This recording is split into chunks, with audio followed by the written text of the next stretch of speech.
All right, welcome back to the channel. What's good, what's good, what's good? Let me see what's up, man. Oh, yeah. We're going to have an MH Blackwell conversation today. Nah, Adrian, you're not late. Did you miss the 9 a.m. free boxers giveaway? Hell no. Hell no.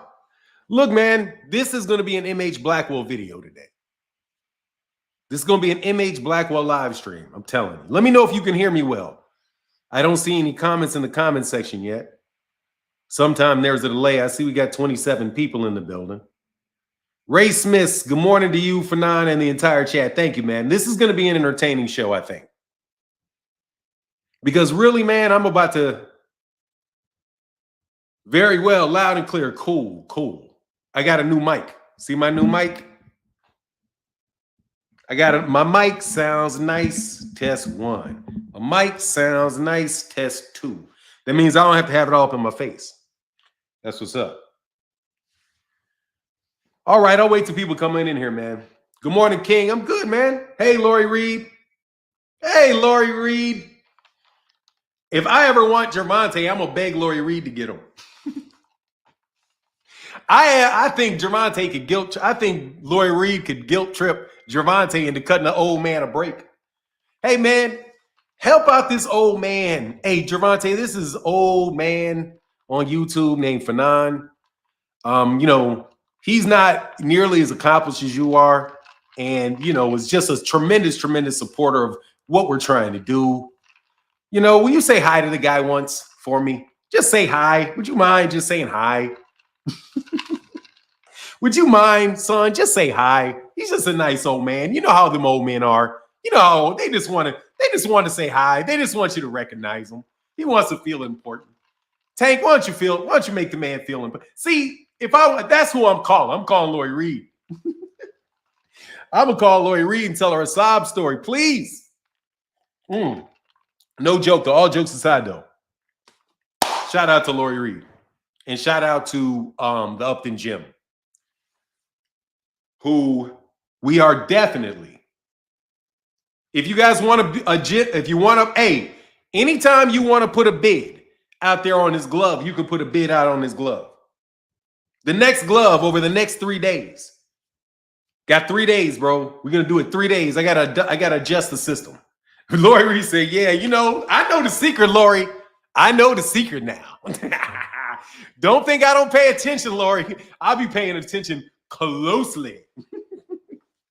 You better believe, man, I'll be reading the Baltimore. I'll read the newspapers, figure out that shit. Lori is the woman right there. Lori's the woman. But look, man, we got to stop all this goddamn cooning and buffooning. Man, now the Devin Haney, can I start the speech yet? Shit. Because I'm telling you, man, this is MH Blackwell this morning, bro. I had a conversation, Lori. Can I talk to you, Lori? I'll just talk to you, Lori. Lori, I had a conversation in which somebody got me real confused. Y'all got me real confused.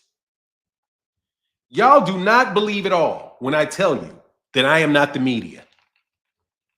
I am not the media. I am not a boxing analyst. I'm not none of the shit these other Negroes dream to be in their life. I'm an old-ass man.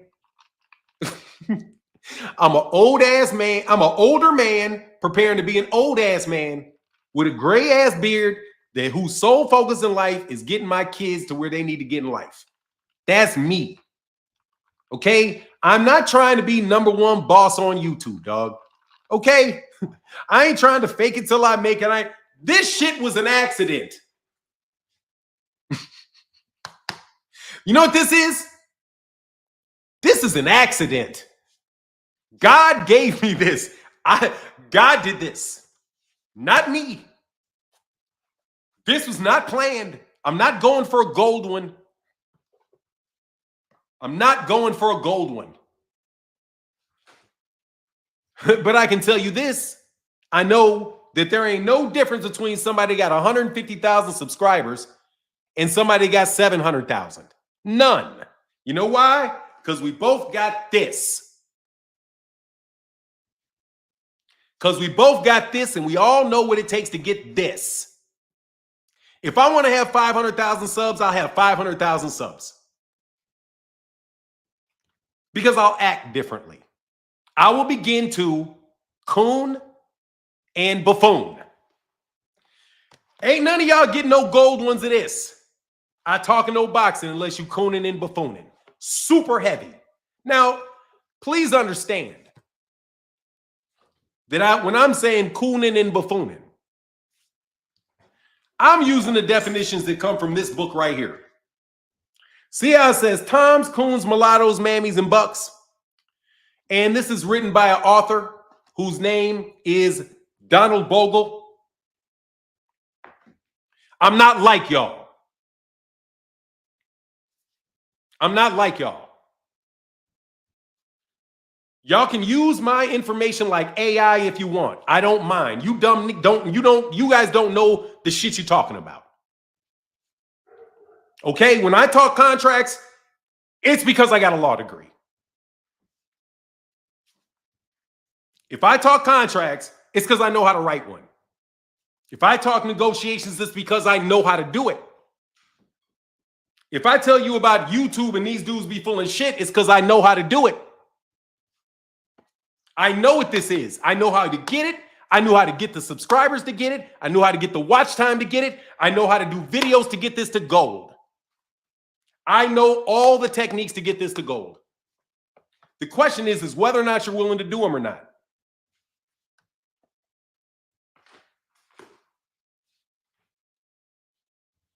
In order to do it straight on your own, like just clean, God got to will it for you. God got to will it for you. But I want to be real clear about this when we get back to boxing. And what I mean when I'm saying, this is the MH Blackwell video. Go subscribe to MH Blackwell. Go watch my videos. This is not my only channel. My other channel is MH Blackwell, bro, and you'll see what I'm talking about when you get over there. And this is an MH Blackwell video, live stream. I'm doing it at 8 o'clock in the morning. I got it on MH Blackwell. You're overhearing this on Fanon International Boxing. You're overhearing it on Twitter. But this is me. This is how I truly feel about this conversation that I just had. About saying, man, I saw, first of all, somebody showed me a video where I'm jumping down the street in a car, got my face in a video. A little meme. I'm in a meme. I'm in a meme riding in a car with somebody else. Somebody sent this to me. And I thought to myself, what am I doing in a car?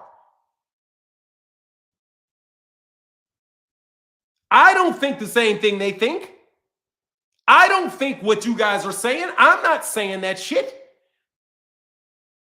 Don't get me twisted up about what I'm saying, man. Don't manipulate my words and associate it with somebody else just because they copy what I say. Or somebody and I or somebody else may have a common opinion with each other. Let me be clear. I think it's buffoonish for me to tell Terrence Crawford anything about what Terrence Crawford deserves to do as a fighter. I would be a buffoon to tell him that. Why?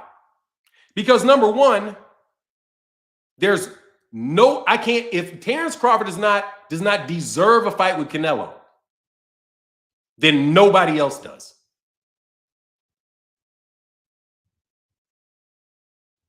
I have a reputation for not liking Terrence Crawford, and that is not true. I know Terrence doesn't like me. I know it. Terrence Crawford has said some foul shit to me personally. For no other reason than talking to somebody else about my opinion. No, excuse me. OG told me. You have to listen to what I'm saying. I am not Rudy Poot ass dude. It is absolutely positively possible for two people to deserve the same thing. If you complete your high school curriculum satisfactorily, you deserve a diploma. Guess who else deserved a diploma when you graduated from high school? Everybody else that got one. They all deserved it.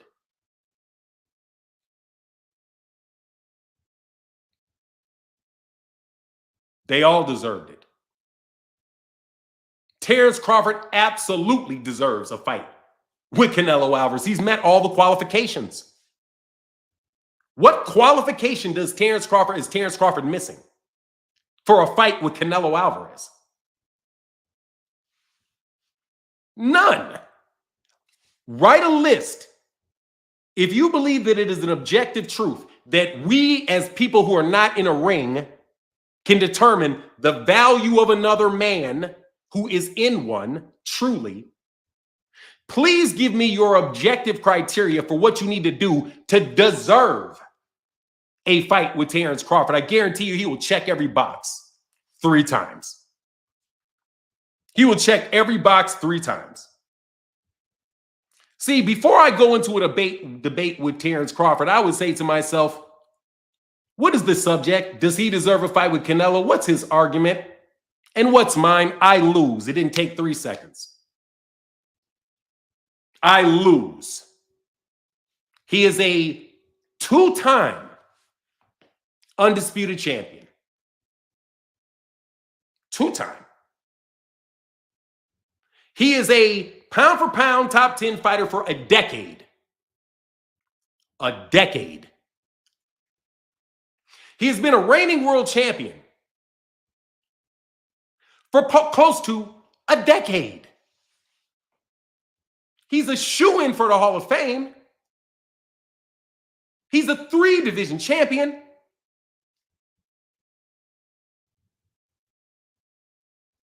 What is he missing?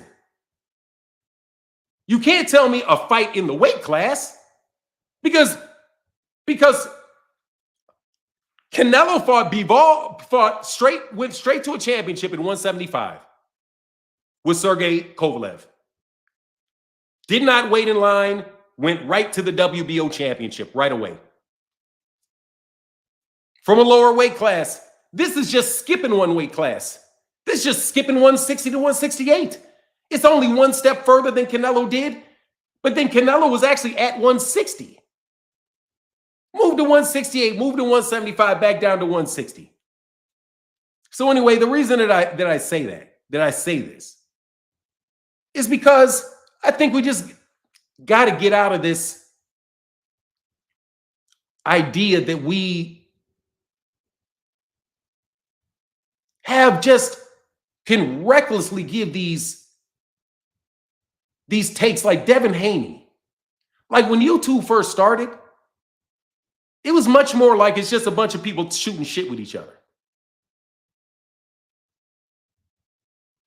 Yeah, I do, Joseph Rizzo. It's on both channels, yeah. It was like when YouTube started, it was really boxing conversation started. It was really just us chopping it up, and that's still the mode I'm in. I made my cameras look better. My mic is better.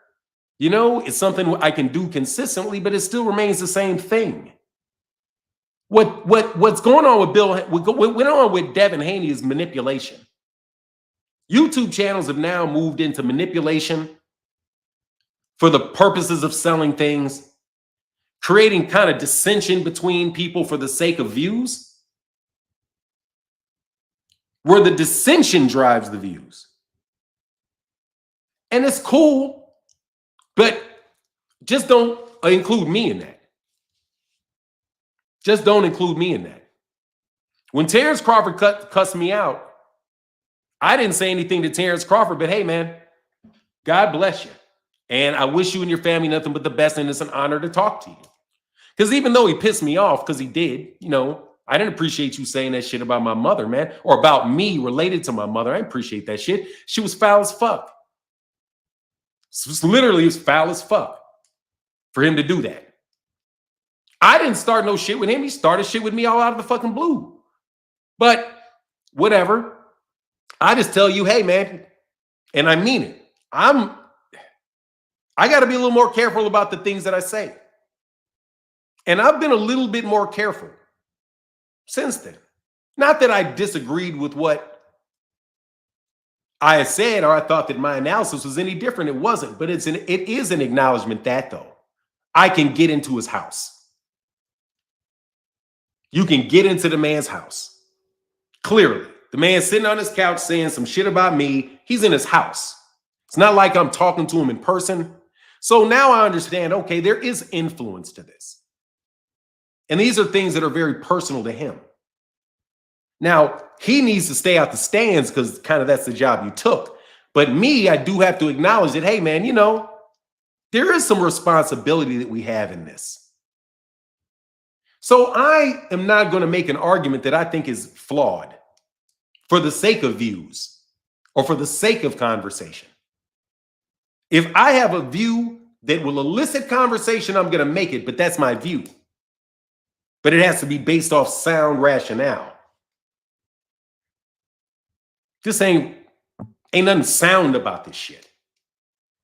Canelo Alvarez has the right to decide who he fights. Canelo Alvarez has the right to decide whether he fights Canelo Alvarez or not.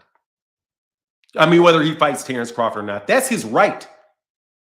That's his privilege to decide whether he takes a fight. And it is also Terrence Crawford's privilege if he wants to seek it.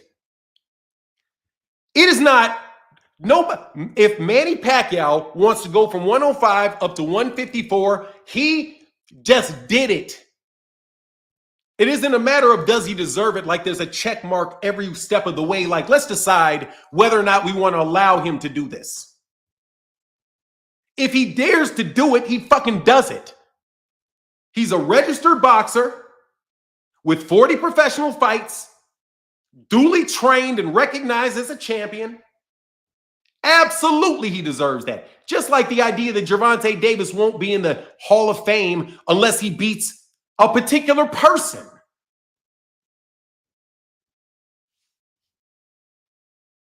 No, a career, you get in the Hall of Fame because people look at the depth, the breadth of your career, not whether or not you fought this particular guy or not.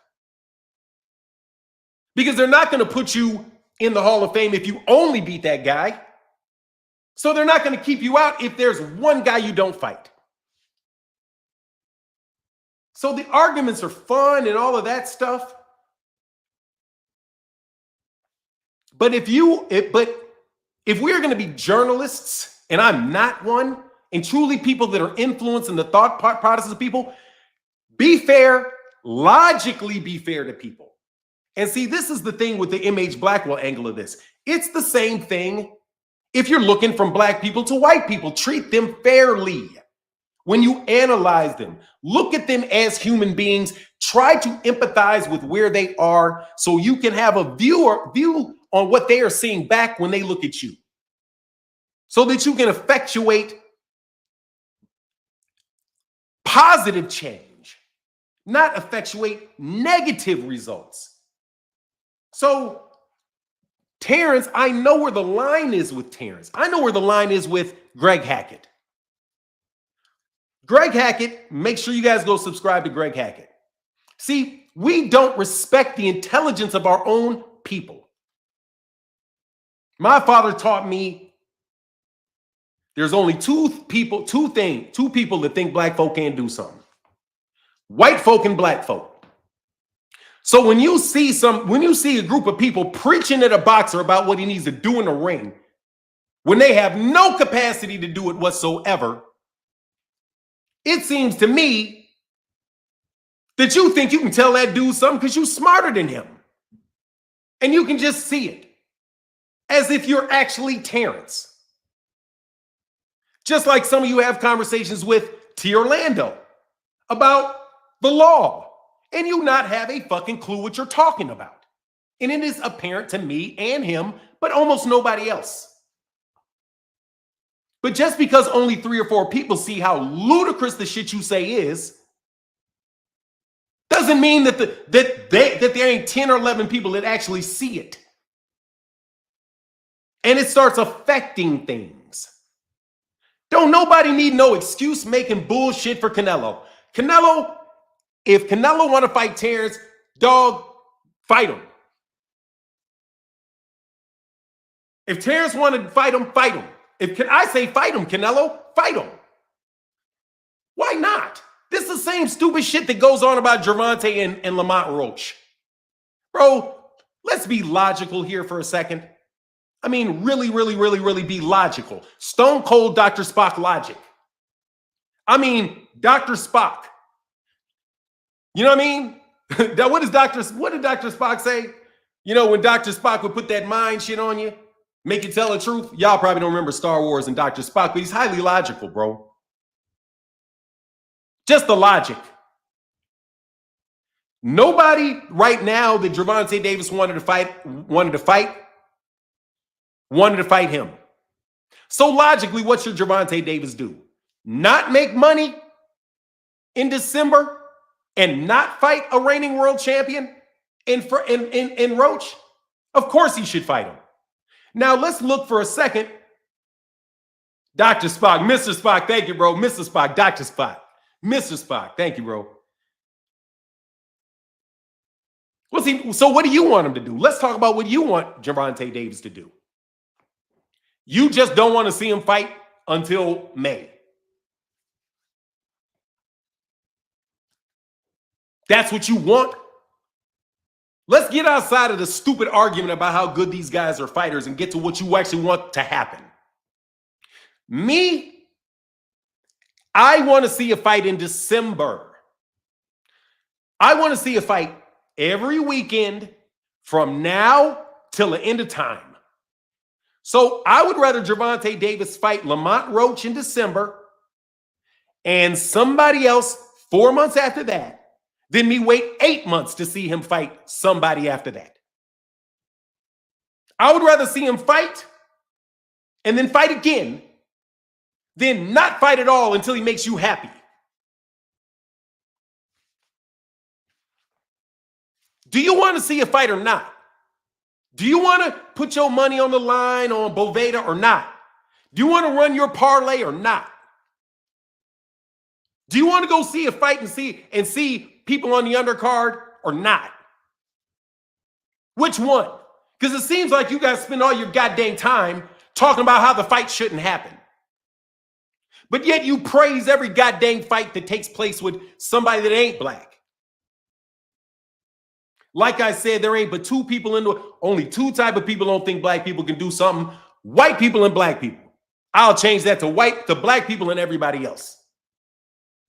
How you second guessing? I could go on Terrence Crawford, right? How's Terrence Crawford second guessing Al Heyman, right? How? That's the only issue I had with Terrence Crawford legitimately. How can you legitimately sit there and talk about business, you and Andre Ward? How can you guys legitimately sit there and talk about the business of boxing like you understand it on a level anywhere near to him? You don't. I promise you, you don't. You know the sport of boxing and you know the business of boxing better than I do and better than a lot of people do because of the experience you have. You do not know it like Al. Hell no. And you guys would all be better off if you took your egos and knock that shit down a fucking peg when you talk to him. Because that dude can make you a lot of fucking money. Yes, he can. And you know how he can make you a lot of money? Because he's already made a lot of people a lot of money. You'd be a richer man for knowing him if your ego wasn't so fucking big. That's what I see when I listen to, and this is an MH Blackwell video. I'm talking about business. I got an older brother, 10 years older than me.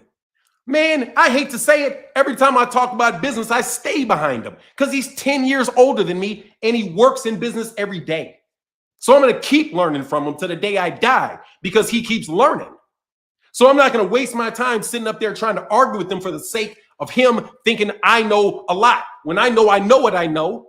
So I don't have to tell him what I know. I just need to know what he knows. So I shut up and I listen to him tell me what he knows. If he doesn't want to hear what I know, I'm not going to give it to him because he doesn't want it. And it doesn't make a difference to me because I already know it. But y'all want to talk to Al Heyman like Al Heyman ain't somebody, dog, I cut my left toe off to work for and understand and know business like he does and have the connections inside, outside of the business like he does. Dude, boxing was damn near a hobby for this man. But boxers need to give the same respect to Al Heyman as us YouTubers need to give Terrence Crawford when it comes to things about Terrence Crawford in the boxing ring. And honestly, you should leave the business alone unless you know business, because he really knows business better than you do. He don't know business better than I do, but he knows business better than y'all do. I can tell that because I know business better than he does. Since I know business and law better than he does, I know how much he knows or what degree he knows. And you don't have it. Trust me. That's why Brian Norman Jr. Do you remember when Brian Norman Sr. got up here and talked to me? And Brian Norman was senior. Respect to Brian Norman Sr., you my guy. But bro doesn't think I knew what I was talking about. And I'm sitting up the whole time, sitting there listening to Brian. And I respect Brian. Like, okay, I'll wait around till you figure out that I know exactly what you're talking about. And you just didn't understand that I said the same thing that you're saying. I just said it in a much more clear and technical fashion that people that speak the language would speak it. Okay, I just said the same thing he said, but I said it in business ease. I said it in a way that you could sit down and talk to a bunch of lawyers and make them all understand what's going on and get it done fast, so they don't have to ask a lot of questions. So I could know, okay, this dude knows this stuff, and I can tell you exactly what he knows and the area and the experience that he has. So I can talk to him about that, but I can't talk to him about how you're going to move your son. How are you going to move your son? Should you take this fight with Gervonta in this now, or should you wait a month or two? Dude, look, man, I see the argument from both sides, but look, man, I'm not going to tell you your business because I don't know your business. Y'all want to run around telling boxers their business.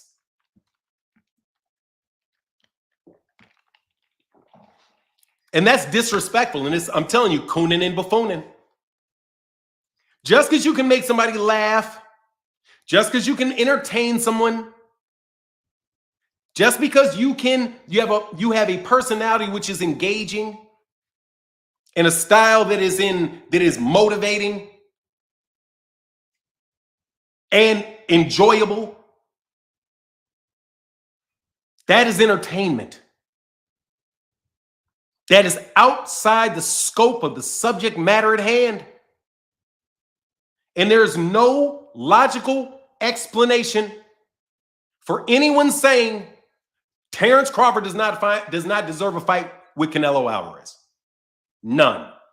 The answer is, the question for Bud is this. This is the car I'm in. Bud, how are you going to get the fight? I know you deserve it, sir. That's without a question. I want to know how you're going to actually get it done. What is your game plan, Bud, for getting this done? I say antagonizing Canelo is going to make sure you never get it done. Because that is shown over and over and over again to not work. Or at the very least, with the operational model that Canelo Alvarez has shown in the public, it is a surefire way that it doesn't happen for a long time. But if what you want to do is you just kind of want to talk about it and hope kind of that it happens, you kind of in and out on it, do what you do. Do what you do. But you ain't getting that fight. I'm just telling you. I love my wife to death, man. I love my wife. I know full well if I want her to go out to dinner with me, the best way to make it not happen, the best way for it not to happen is for me to start arguing with her. Or for me not to have done some things that she has to go and do for me. That's the best way for me not to go out on a dinner date with my wife, if you get my double meaning there. Surefire best way to do it. So I wonder whether or not Cass is really trying to make fights sometimes. Eddie Hearn, I know he ain't trying to make no fights with these dudes. That's bullshit. We can just sweep that shit off. And I already told you. See, y'all thought again. Let's take Devin Haney. Don't put me in the car with the buffoons and coons. Not that saying do this. Respect to you, bro. I don't mean that to you that way. In case you hear that. I don't mean that. I'm saying I have a different argument than these people have. That all you guys have.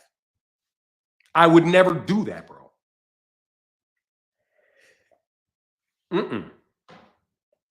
I don't do that. Terrence Crawford deserves that fight. Terrence Crawford need to find a way to negotiate that fight. I told you about Devin Haney, and I want you to listen to me, Devin, because I like you, kid. This is MH Blackwell. This is an old man. Me, old man. Don't even super chat. Don't do none of that today. I made some money the other day. Old Papa got a rack. So I'm a little happy if you don't mind. Old Papa just got a rack dropped on him. So I'm feeling a little good this morning. How you going to get the fight done?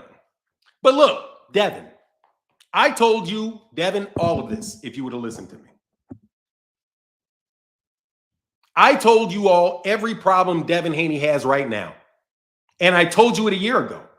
And I told you it, I knew it 4 years ago because it's a natural consequence of how you behave. They're going to all cut you off, Devin. You're done unless you change up. I'm telling you, it's already gone.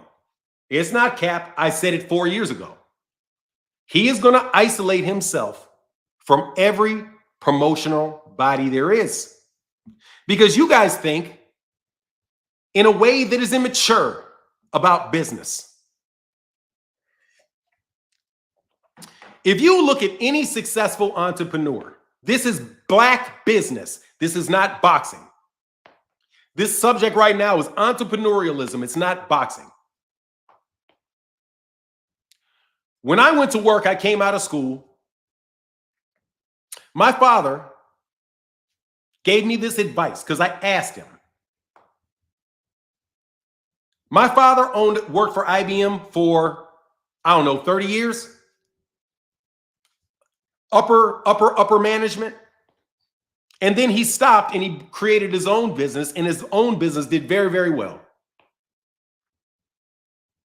And he would give interviews to people about entrepreneurialism, breaking off and what you need to do before you start your own business. The number one piece of advice that entrepreneurs give another entrepreneur about what you should have before you start a business is you better know the damn business. So you need to go work for somebody that knows the business. What you need to do is you need to go get you an internship, an apprenticeship, and you need to be in that apprenticeship for a series of years so you can see all the inner workings of the business, but it's not your money. And then once you get the skills and connections and all of that, then you break out. See, that's what Floyd Mayweather did. But you guys don't understand entrepreneurialism. You guys don't understand why it's smart to go to Bob Arum. And it's not always smart, right, to go to Al. That's why I keep telling y'all, I don't ever have a problem with somebody that signs with Bob Arum, because Bob Arum is a great situation depending on who you are. And I don't have a problem with people signing with Al because it's a great situation depending on who you are. Or Eddie or Turkey. In any particular circumstance, you can analyze your situation and then you make a decision about where you're going. But to jump out on the street as a free agent and try to compete against IBM and all those guys and all these different big companies from the beginning with no experience in actually doing it, you know what winds up? You wind up having to being a 1099 to somebody that actually does know how to do it, that actually has the resources. But then you keep skipping in between them. What you're doing with them is you're taking all the benefit of the work for that particular piece of work and none of the risk. Because you've not signed on for the long term. You're in and out. However, he knows other people that have taken longer risks with him and allowed him more leeway in the way that he works with them. So he's going to favor them. And if you keep flittering out too many times, he's going to cut you off because you're not predictable. And also, the reason you have a contract with somebody is so you don't have to renegotiate it every 5 fucking minutes. Devin, how many contracts have you negotiated with Eddie? Eddie got fucking things to do. Eddie don't want to fucking sit there and renegotiate a contract with you every fucking fight. Compete in bids and all that shit every fight. No, he wants to sign you 2 years. We'll talk about the next setup after I get my job done, which is to get you 3 fights. You prepare to fight. I'll get the fights done. I'll get the paycheck. That's the partnership. But you just kind of want, come on, man. Ain't nobody want a wife that sleeps with 4 different dudes. Hey, man, will you be my girlfriend? Yeah, but I think I'm going to go fuck him and him and him and him. Yeah, I'll date you. But you just got to understand, I want to have sex with him, and whenever I feel like it. That man will be like, okay, we can do it this one time, but he ain't wifing you. He ain't wifing you. Dog, you got to have commitment and loyalty to these people, man. They got businesses that go 20, 30 years. They're not looking at it. They're not looking at it from a fight-to-fight basis. They're looking at it from a year-to-year basis. That's how promoters are looking. Or they're looking at an event by an event basis, or they're looking at it a year-by-year basis. But you guys don't have the expertise, nor the education, nor do I. Look at what's happening to Eddie when he when he doesn't have a matchmaker with him. His thing is called Matchroom with no matchmaking. It's a boxing match in Matchroom, but there was no matchmaker. You're giving Turkey Al-Sheikh your matchmaking. Dude, your shit's going to be done in 3 years. Because you're supposed to be talking about that shit going 20. Not who's the best right now. Man, come on, man. But see, that's why I'm doing an MH Blackwell video, bro. So, and I know it's on Phenom International Boxing, but come on, man. We just went through all this stuff with Devin, man. Let's not go through it again. Let's not do it again. Man, I spent all this time. All that shit just fell apart, bro. All that bullshit just fell apart, bro. Devin literally, these guys took Devin to the mountain and back to the floor. He couldn't even get a ticket to a fight from a promoter. He was not on camera with Turkey Al-Sheikh. They probably prevented him from taking a picture with him. And didn't Turkey Al-Sheikh just say, yo, Devin's still our guy? Then why isn't he sitting there with you where Terrence is?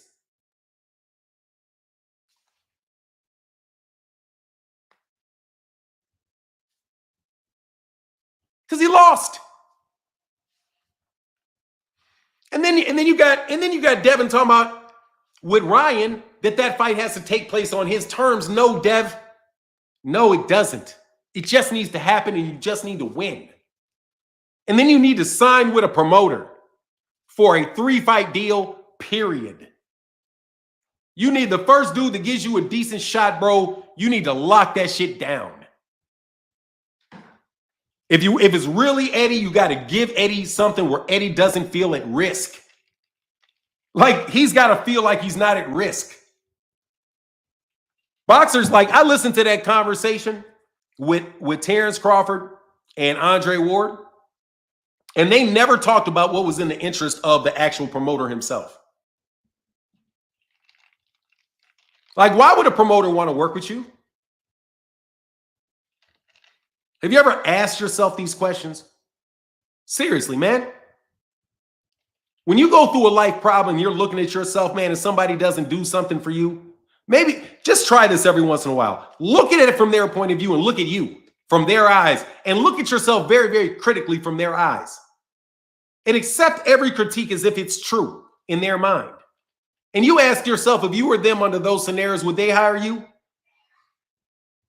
My father did that with my father-in-law because I didn't get along with my father-in-law. And my dad one time told my dad about it. My dad said, if I was him, I wouldn't like your ass either. I was like, what? He's like, if I was him, I would not like you either. That's my daughter. And you acted a bit of a fool the other day, didn't you? Yes. So why would he like you? He wouldn't. Exactly. And my dad said, thank you. Come back, talk to me when you got some shit that means something to tell me.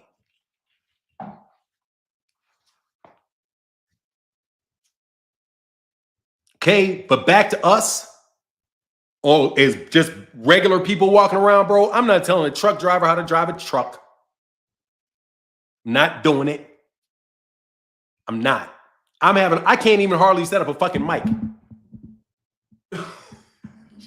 This shit was, come on, man. They were going to see Ryan and Haney on a rehard car. I think, hey, look, man. You can see it wherever you want to see it. Yeah, Hunter Young, I see that, man. Hey, man, much love in that super chat, bro. Deep Red Boy, thank you, man. Thank you for that support, bro. Man, y'all please stop telling me, stop saying stupid shit, though. Please. Devin is constantly surrounded by yes men, so he's told he spits the dummy out of, what? I'm not sure what you mean by that. Look, 2 Cent, Devin Haney really got over. Devin Haney has really gotten over, is what I think. I think Devin Haney had a string of luck that really worked well for him. And that string of fortunate incidents will not repeat themselves for other people, most likely.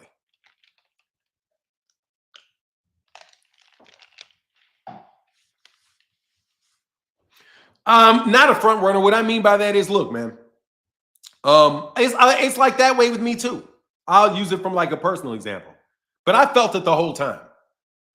We had companies. So when I got out of law school, I could go to work for that company.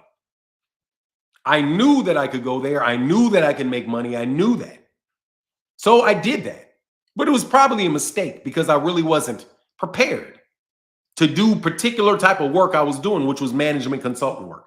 And it took a couple of years before I got my feet together, right? But still, it's not something that is really a strength of mine. I think it was a mistake to do that.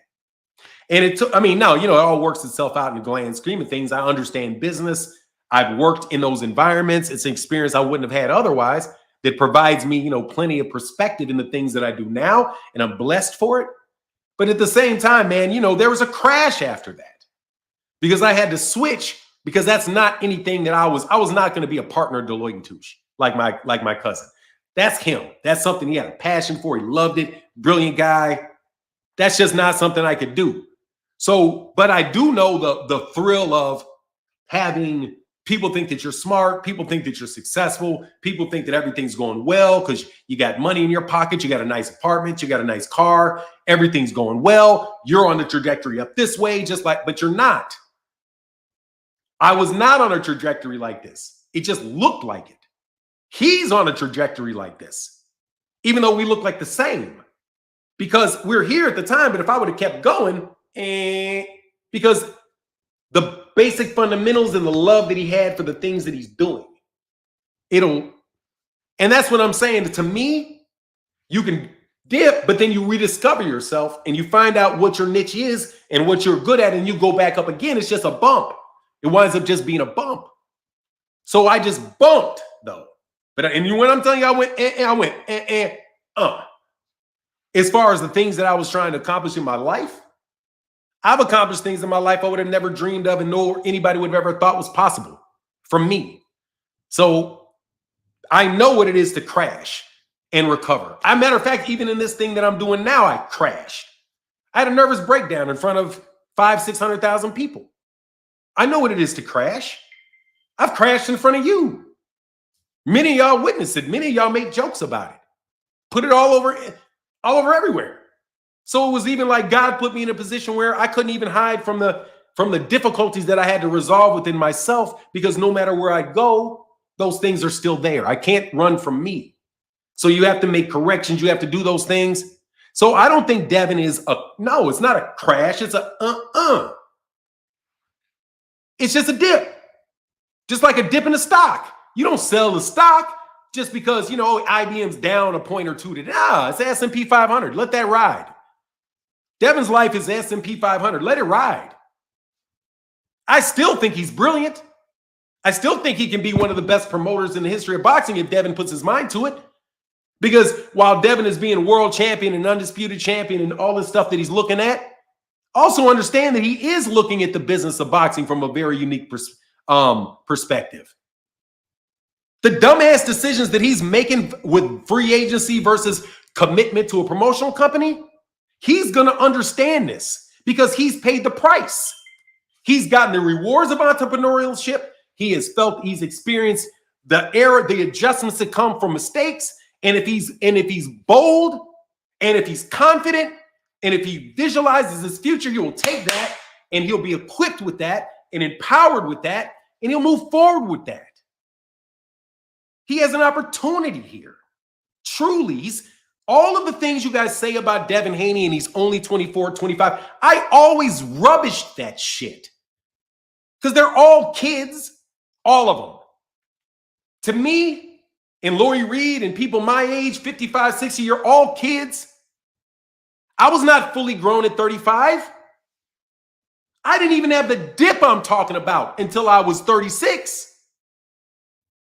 And the same thing's going to happen for Terrence. The same thing happens for everybody. This is life. And it is monadic. It's monadic. The essence of it is in everyone, and you're going to see it manifested everywhere. We may, you know what I'm saying? We may play different music, but it's still music. Terrence got different life challenges than you do, but it's still life challenges. That's why you can learn through the analogies of what you really is a metaphor for your life and the experiences of his. But let's not do this Dunning-Kruger shit. Where because we understand with some depth, something, that means that we have the same depth in all areas of life. I'm not equipped to talk about popular culture. I'm just not. As much as I would love to have a YouTube channel on popular culture, where I could jump out and talk about P. Diddy, and I could jump out and talk about the things that Willie D. I'm not equipped to do it. I'm just not equipped. I'm not able to, primarily because I don't give a fuck. Like, seriously, I don't care. So me not caring about that stuff prevents me from talking about it. But I do care about the underlying philosophies, the bedrock of it. That's interesting to me, because that right there you can see manifest in everything, because it's the root of it. It's the perception level. But please, when we jump into the specialties, dog, you are doing yourself and boxing a disservice when you do that, because you're just waiting for the crash.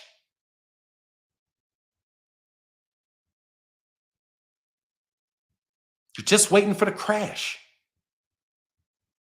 We've witnessed other crashes. I am fighting hard not to crash. I want my discussions that I have with you not to crash. And the only way for things not to crash is if they're built on a firm foundation of logic. That's it. The wheels are going to come off anything else. If you construct an argument like you construct a car, you have to have a base. It has to be solid. It has to, no matter what car it is, the design of the car, the color of the car, make, model, whatever, doesn't matter. It needs these basic fundamentals to be there, or it will crash. Same thing with anything else that you create in life. The essence of it, the monadic essence of it must be solid. And I'm telling you, what YouTube boxing conversations are a lot of times is super sensationalism. Super sensationalism. The titles have to be sensational, but the topics and or fuck YouTube. Just generally any conversation people are having, man. I've been like talking to like more, man, just be surprised, bro. You guys just really be surprised. There is no levels to this. P. Diddy is a human being just like anybody else. He was never up in a mountain. And you know why you know he was never up in a mountain? Because they didn't have to go to a mountain to snatch his ass up and throw him in jail. He's a famous petty criminal. Get your ass in jail. We'll tell you what we're going to do with you soon, son. Oh, you thought you were another level? We turned off the airports. We sent the dogs to your house. If you're another level, Puffy, keep us out your house. They ain't going in Vladimir Putin's house. They ain't arresting Benjamin Netanyahu. Big guy. Big guy. They got all kind of warrants out for the arrest of Benjamin Netanyahu. Why can he just go where the fuck he want?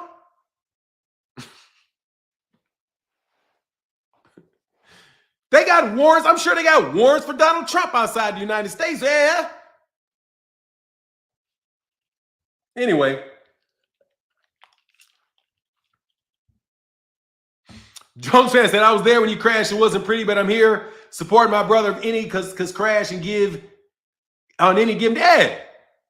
I mean, dog, hey, dude, honestly, it was fun for me. Dre's finest. That shit wasn't stressful for me. It was fun as hell for me. Because I know what the real deal is. Hey, I got KQKC. I can see him now. Look, I'm looking at a camera, homie. That's it. I'm looking at words on a piece of paper. That's it. There could be 60 people, 60 million people, bro, that saw the worst moment of my life, dog. Ooh, well, whatever.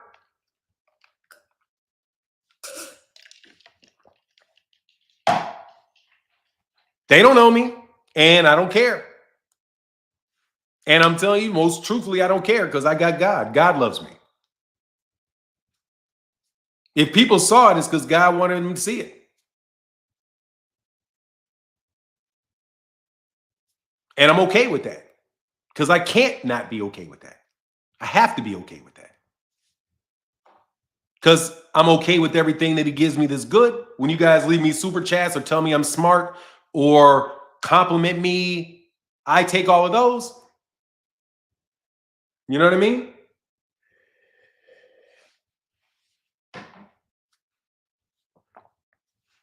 If Anthony Joshua can get up from getting knocked out in front of all those people, man, and hold his head up and keep moving, why can't I take it? If Errol Spence can have what happened to Errol Spence and still walk around and say hey to people, what kind of pussy would I be if I couldn't do the same thing? Now, that's why I won't do it to other people. You all hide behind your y'all are the ones hiding behind cameras and hiding behind. I don't hide behind cameras.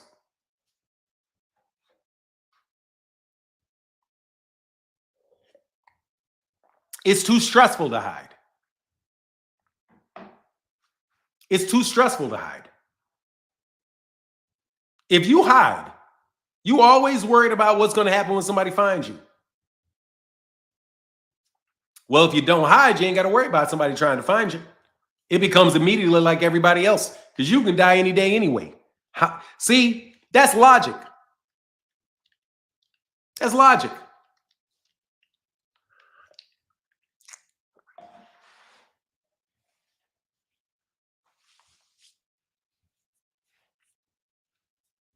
Hey man, KQ. Hey, thanks, KQKC. Yeah. You can't embarrass me off my square. I mean, if I can embarrass you off your square, you a pussy, pretty much. That's how I see it. I guarantee you, y'all would rather get punched in the face by Terrence Crawford than go through what I went through. Because the only thing you're gonna do is get punched in private. You'll wake up and keep walking out. You know what I mean?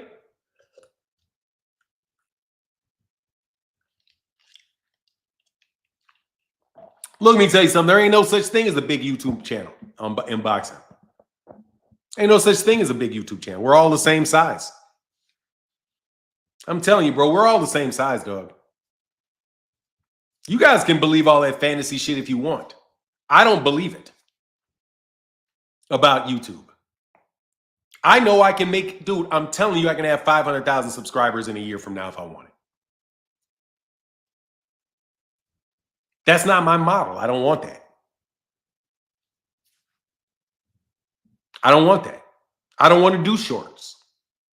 I don't want to do shorts. I don't want to be silly. I'm not going to entertain you. If you happen to be entertained, that's a byproduct, homie. Trust you me, if I crack a joke, that shit's on accident. Because I authentically find it funny. It's authentic.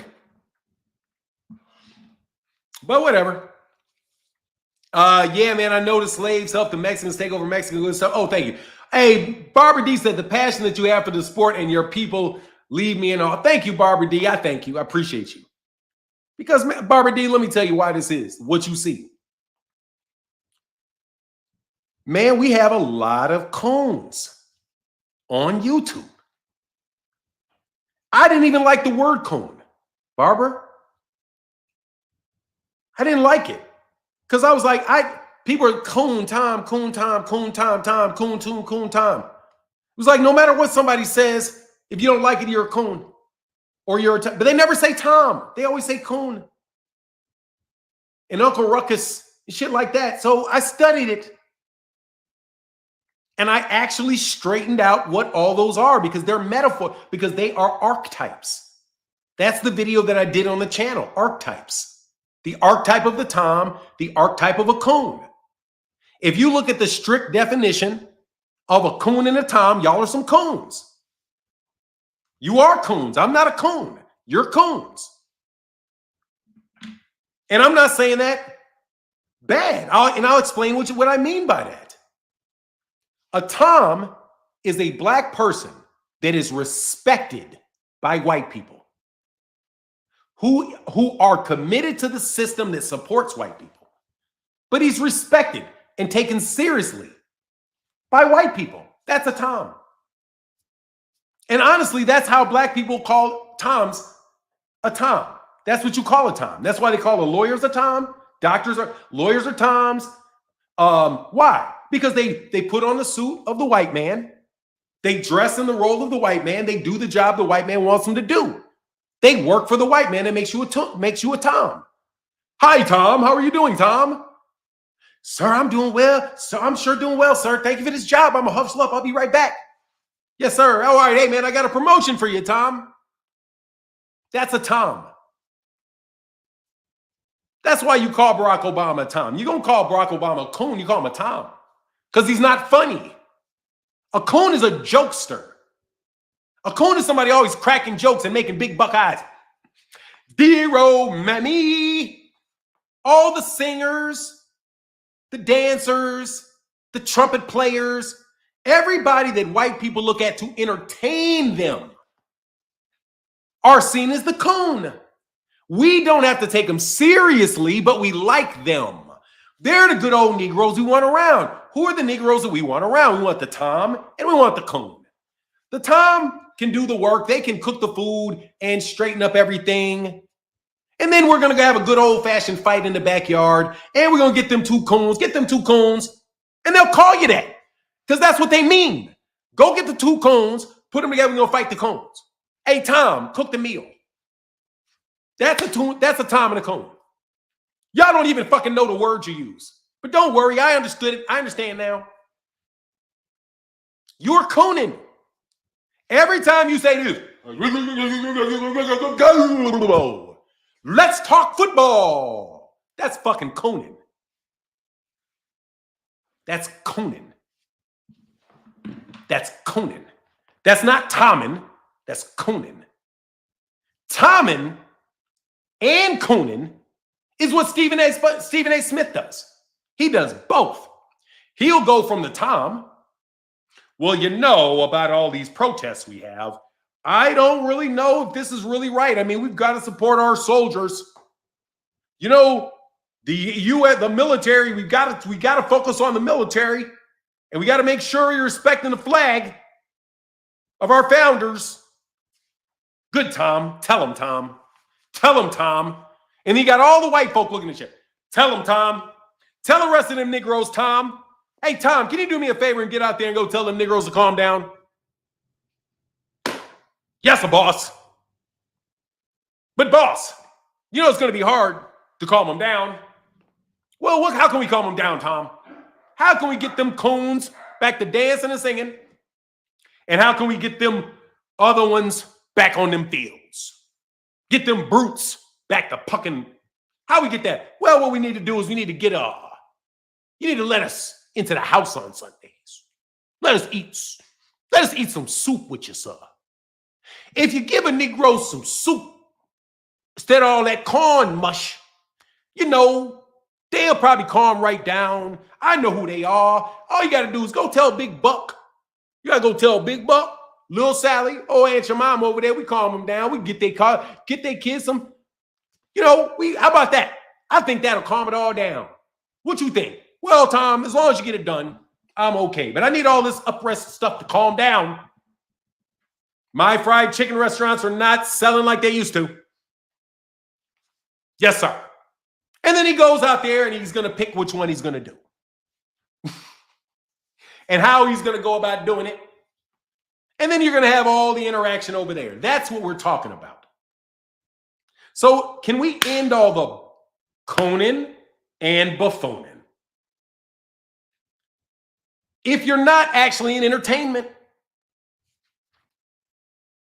if you're singing, cool. You're dancing, cool. Playing a trumpet, cool. But don't sit up here talking to me about what I need to do with my mortgages and my taxes and all that other shit. And that's why Malcolm X says it. Malcolm X said it. And he said it so well, you'll get a copyright violation if you use the audio. He said, point to me where in the white community a trumpet singer, a dancer, a comedian can be a leader. There's not. Not a government leader. Absolutely not. But you got to understand that's not their role. All white people are heroes in their own story, in their world. Because, see, they have Joseph Campbell's A Hero Journey. See, we're not on a hero's journey. We're a motley crew of jokesters and subservient Toms. Entertainment is our job. And then you tell me that I'm lying because I'm telling you, you figure out who you look up to. Give me your top 5 favorite people. They're all going to be Cones or Toms or Brutes, depending from the, tell me, name them, I can cast them there. Don't care how smart they are. So I'm saying, as far as boxing goes, can we stop all the Cooning and Bufooning, please? Can we stop it? Can we stop running around saying Devin Haney? Devin Haney's the face of box. Everybody's thinking you're a joke when you do that shit. Everybody knows he's not the face of boxing, bro.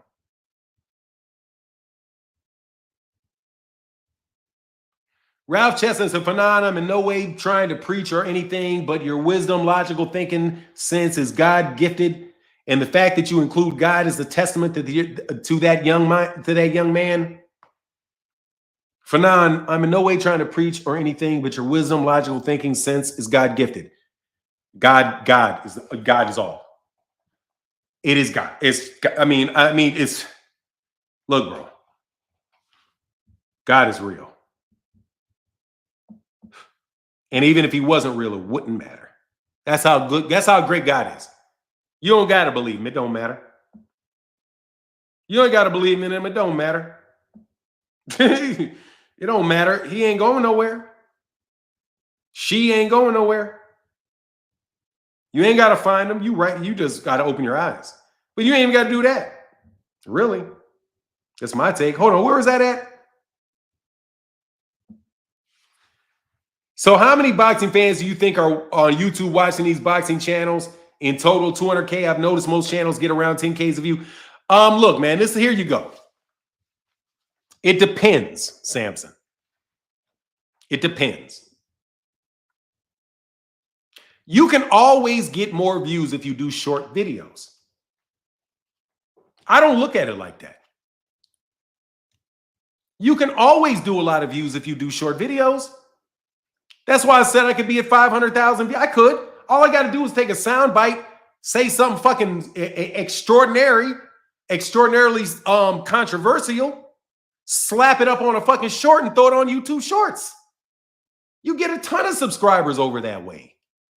If I want more views on a video, just do one a day instead of 4. Dude, I do 4 videos a day.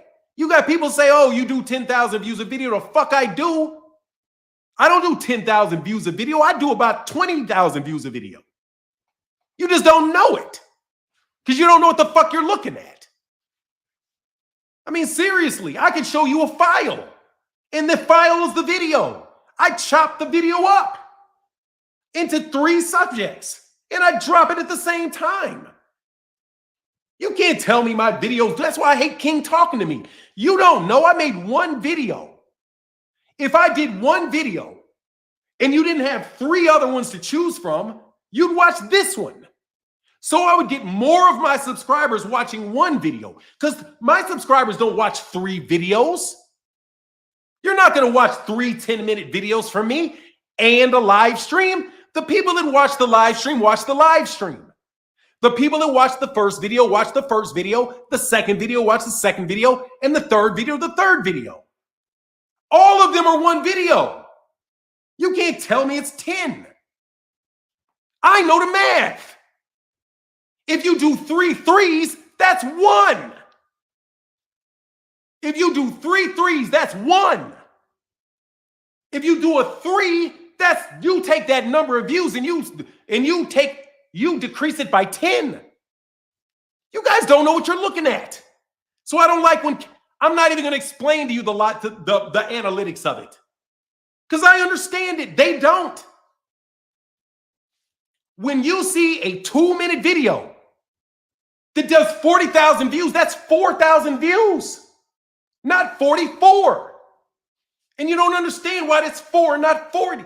I do. If I see a video, certain videos that do 5, that's 50.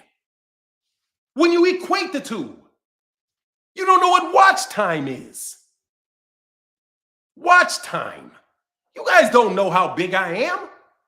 Like you just don't know because you think the subscribers tell you how influential somebody is. It's not. Doesn't. I can tell you for sure I affect contracts in boxing. I have.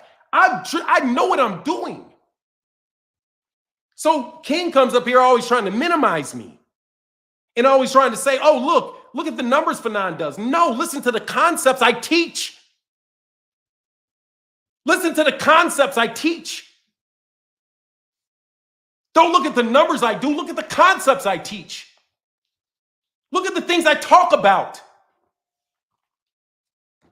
You can't tell me that me being able to literally break down the economics of boxing at damn near a PhD level is not influential.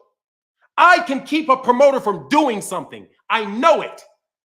Because I can do a video and break it down in detail and they'll see it and it'll make them think.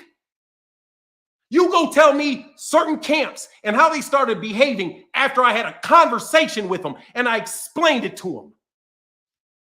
And I said, this is this is that, this is this is that. And they had only seen it from here. You can't tell me that's not influence. I'm a management consultant. The consultant is influential because the consultant walks and talks to you and he says, look, man, maybe you should do this, maybe you should do that, maybe you should do this, maybe you should not, you should do that. And I'm telling you, look at Turkey Al-Sheikh. He's influential, but why? Not because he's got 6 million followers, but because he knows the crown prince of Saudi Arabia. Because he's got access to the public investment fund of Saudi Arabia. That's why he's influential, not the fucking views. All you niggas buy views. All you niggas buy. If you didn't buy them now, you bought them when you started. You tried to jack over the competition by buying a bunch of views, selling out to fucking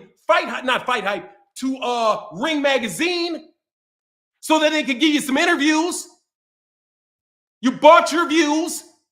You bought your subscribers. You got you some connections who put some people on your channel, and you went from there. You're not like 2 Cent. 2 Cent is grinding from the mud up. She's grinding from the mud up. She's not paid. I already had money. That's why I could do this. Y'all ain't the same. Y'all are some frauds. YouTube boxing is no longer what it was. Don't put me in that bucket with these niggas. Don't do it. I'm telling you, if you keep putting me in buckets, you better get your ass out of a bucket with me. Because I swear I'll do it. I swear, bro. I swear to y'all. If y'all come too close to my arguments and use them for cornball shit, I'm going to start debating. Because do not include me in this shit. I did not want to be included in Devin Haney and all that shit. I don't want to be included in this. I don't want to. And if I make a counterpoint to something, don't co-sign my counterpoint and try to run with it. Because I'm getting calls constantly. I had to kick a dude off my channel because he's yelling at me about being so sick of people taking my logic and applying it in bullshit-ass ways to fuck people over. And I sit there and I swallow that shit with Devin Haney for about 3 months. And then I was like, bro, cat's paw. I don't agree with any of this shit. I'm out. Now you got some buffoons putting me in pictures, acting like I'm hating on Terrence with some shit like that. He deserves whatever the fuck he wants. Who am I to tell a man like that what he deserves? I wish I would. If I walked up and told Terrence Crawford to his face, you don't deserve a fight, he should slap me. Who the fuck are you to tell me what I deserve? That's like somebody coming up here telling me I don't deserve subscribers. Fuck are you to tell me what I deserve? That's an attitude of superiority against another black man. And you better believe that's what the coons and the toms have. Because I can speak like this and the white people love me. That means they think they're actually better than you. Back to my original argument. Only 2 types of people believe black people can't do shit.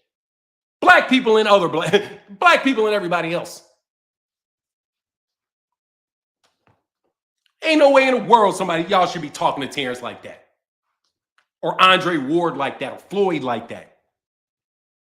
I mean, good old conversations, but to him himself, man, I wish I would talk to LeBron James like, and people say, like, look, man, even in business, bro, let me tell you something. I met Clarence Thomas, I just shook his hand.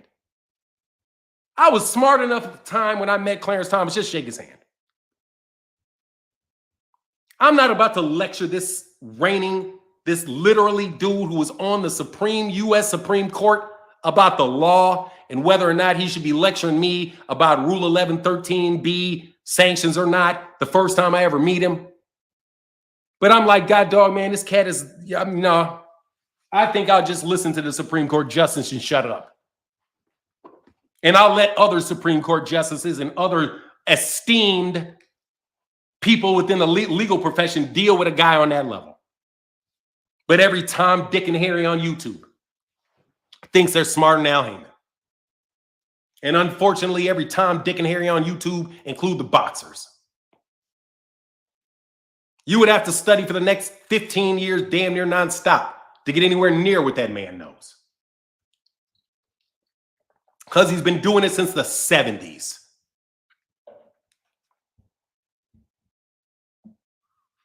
Francis Cress Wellesley is different. Francis Cress Wellesley is different. Wellesley is different. Mr. Mileage said, I swear, of course it is, Mr. Mileage. Don't tell me y'all more influential. Don't look, man. Hey, in the reason you make an argument is to influence people. I promise you, bro, get up. Any of y'all niggas get up here and let's see who can influence somebody.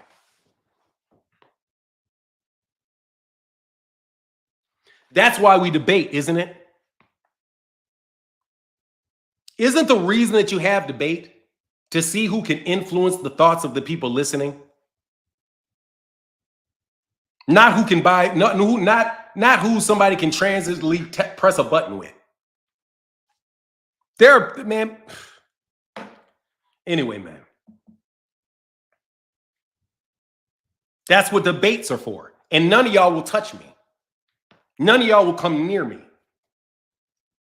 So you don't have to tell me, bro. I am literally breaking down the sport. I know Turkey Al-Sheikh watches me. I know it. Okay? I know Turkey Al-Sheikh watches me. Can you say that about yourself? If you can, hey, man, you must be influential. I know Lou DiBella listens to me. I know Lou DiBella listens to me. I know Steven Espinoza listens to me. Bob Arum, I'm not so sure about. I know Eddie Hearn listens to me. I know Gervonta Davis listens to me. Errol Spence, Terrence Crawford. Sean Porter. I know all those people listen to me. Tommy Hearns. I had to turn down an opportunity to sign. Let me tell you the biggest thing that I'm going to say this. This is MH Blackwell. It's not boxing. This is MH Blackwell. Subscribe to MH Blackwell. Look, man, I had a very hard decision. I'm going to show you what it is.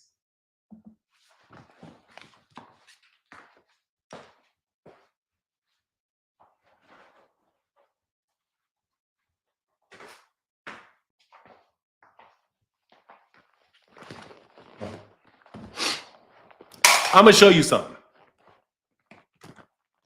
If you think views are what makes you influential and not your thoughts,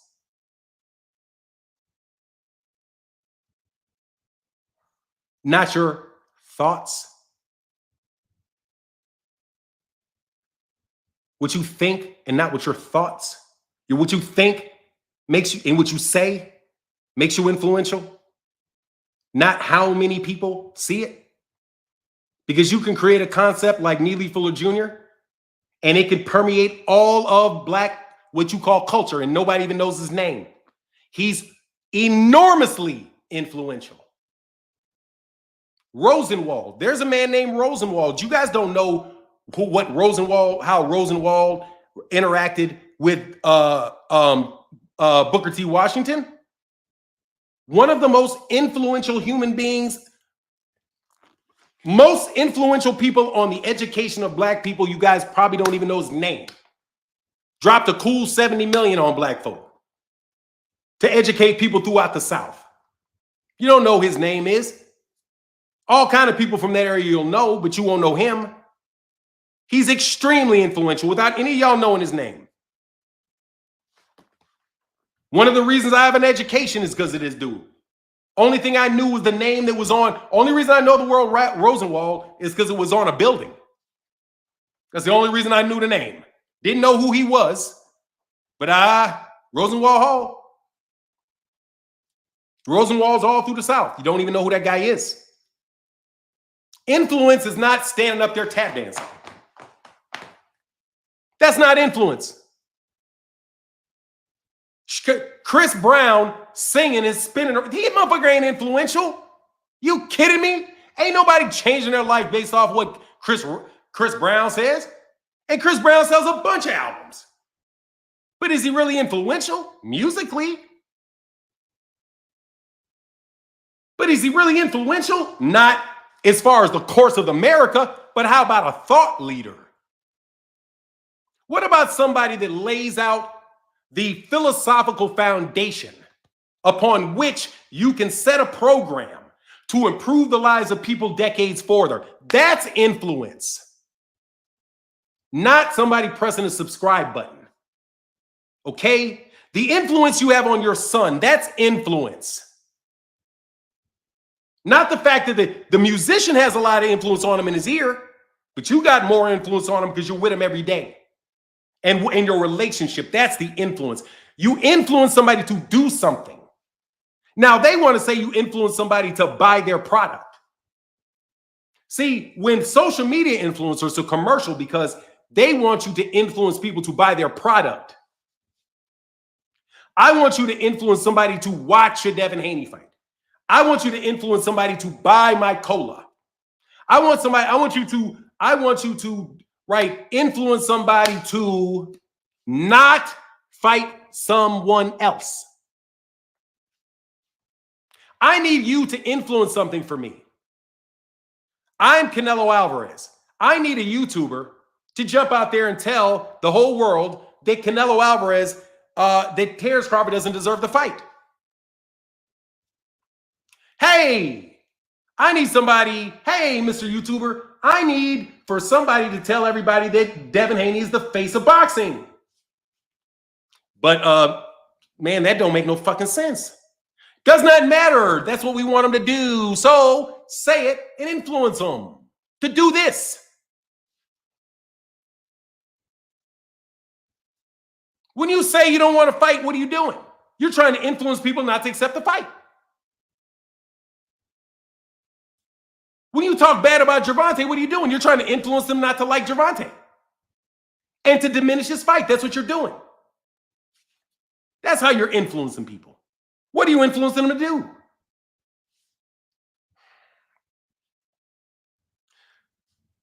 I get you, but unfortunately, that's not how it works. That's why the media's company brainwashing. Nah, dude, that is exactly how it works. Dummy, you just explained that's how what you explained is just what I said. That's not how it works. That's why the media company's been brainwashing the world. What do you mean? I've literally just told you how they do it. And you say, dude, you're dumb. Kershaw. Yeah, you're dissing. Yeah. See you later, dude. Shut up. Man, shut up. You just literally repeated what I just said. That is the process of brainwashing, genius. You just tell somebody that Deontay Wilder, nobody knows Deontay Wilder. Let's take why I got upset so much around Joe A. I did yesterday. I had to calm myself down because I was legitimately upset with Joe A. Even though that's my guy. But not necessarily upset with Joe A because Joe A was doing it. But what they did to Deontay Wilder, they influenced people to believe that Deontay Wilder was a piece of shit. And y'all went with it. Y'all, Devin Haney and them influenced a lot of y'all to think Gervonta Davis was running from everybody. And everybody's running from Devin. And you believed it. Like Devin said, they use the camera for what the cameras are for. Hey, Devin, what's the cameras for? To make people see a picture that you want to see. And what picture do you want them to see, Dev? I want them to see me as the face of boxing and the greatest fighter ever and somebody that is controlling all. Oh, that's fine, but does it work with logic? Because if it's not bound, if it's not with solid foundation, then you're influencing. See, me, I'm trying to influence for my subscribers. I'm not going to lie, bro. I'm not trying to influence y'all. I'm trying to influence for y'all. And I already know what the general gist is. Everybody is sick, pretty much, of y'all shitting on American fighters. That's a common theme that runs through almost all Black American boxing fans. Lots of different disagreements about things, but pretty much the one common element amongst everybody is that they are pretty much sick of the mistreatment of Black American fighters. They may only bring it up when it's their fighter, but it's when their fighter they will bring it up. Now, they may not bring it up. Devin Haney fans may not bring it up about Shakur, but they'll bring it up about Devin. Gervonta Davis's fans might not bring it up about Devin or Shakur, but you get my point. That's the general consensus. So we're tired of the mistreatment of Black people. That's period. Period. The problem with all issues with Black people in America, to the extent that they talk about Black people, is the problems of mistreatment. Nobody has a problem with anything where you wind up being treated well, when really you should. When you really should. But it's always about some mistreatment. So if we're going to solve the problem where we can all be happy in business, boxing, basketball, whatever, let's stop the mistreatment. And in order to figure out the mistreatment, you got to figure out what people actually earn and what people deserve. Give them what they deserve. Don't give them shit they didn't deserve. Okay, it is mistreating Terrence Crawford, in my opinion, to say that he does not deserve to be in the ring with Canelo. I think it would be disrespectful if somebody said Devin Haney didn't belong in the ring with Gervonta, or that Shakur shouldn't be in the ring with Gervonta. I say the same thing every single solitary time. Sadu, you're an idiot. Victimhood mentality. Thank you. I have victim mentality. I do. I absolutely have a victim's mentality. Proud victim mentality. Thank you for letting me know about my victim mentality. Because I absolutely positively I should get a t-shirt that says victim mentality. I love a victim mentality. Love it. Number one mentality is a victim mentality. United States of America got the greatest victim mentality in the history of mankind, followed by Israel. Two of the greatest victim mentalities ever laid out. Would anybody like to debate me with your dumb asses? I suggest you sit your ass down. No, sir. Oh, not you, stupid. Talking about people in junior. Stupid. I'm talking about you. I am literally telling you, dummy, that I have a victim mentality. You're talking about people in general. I'm telling you, I am a person in general. I am not only a person in general, I'm also a person in specific. And I'm telling your dumb ass that I have a victim's mentality. And I double dare you to debate me on why I shouldn't have one, or why it's even smart for me not to have one. And in fact, I argue that a victim's mentality is absolutely positively critical to not being a victim again. See, you don't understand, bro. Victim is a current status of a person that had something happen in the past. You're not a victim of something that didn't happen yet. Dummy. This is MH Blackwell, not Fanon. This is me. Dummy. I like how you use all these phrases you catch in the media by equally large dummies. But, oh, you're definitely gone because you're a bitch, because you won't get your ass up here and talk. I am a victim. I am a victim of racism. Absolutely, I am. 100% No doubt, I am a victim of racism. Since I am a victim of racism, it would be absolutely stupid for me not to have a victim's mentality, seeing as I am a victim. If you're a football player, you better have a football player's mentality. Dumbass.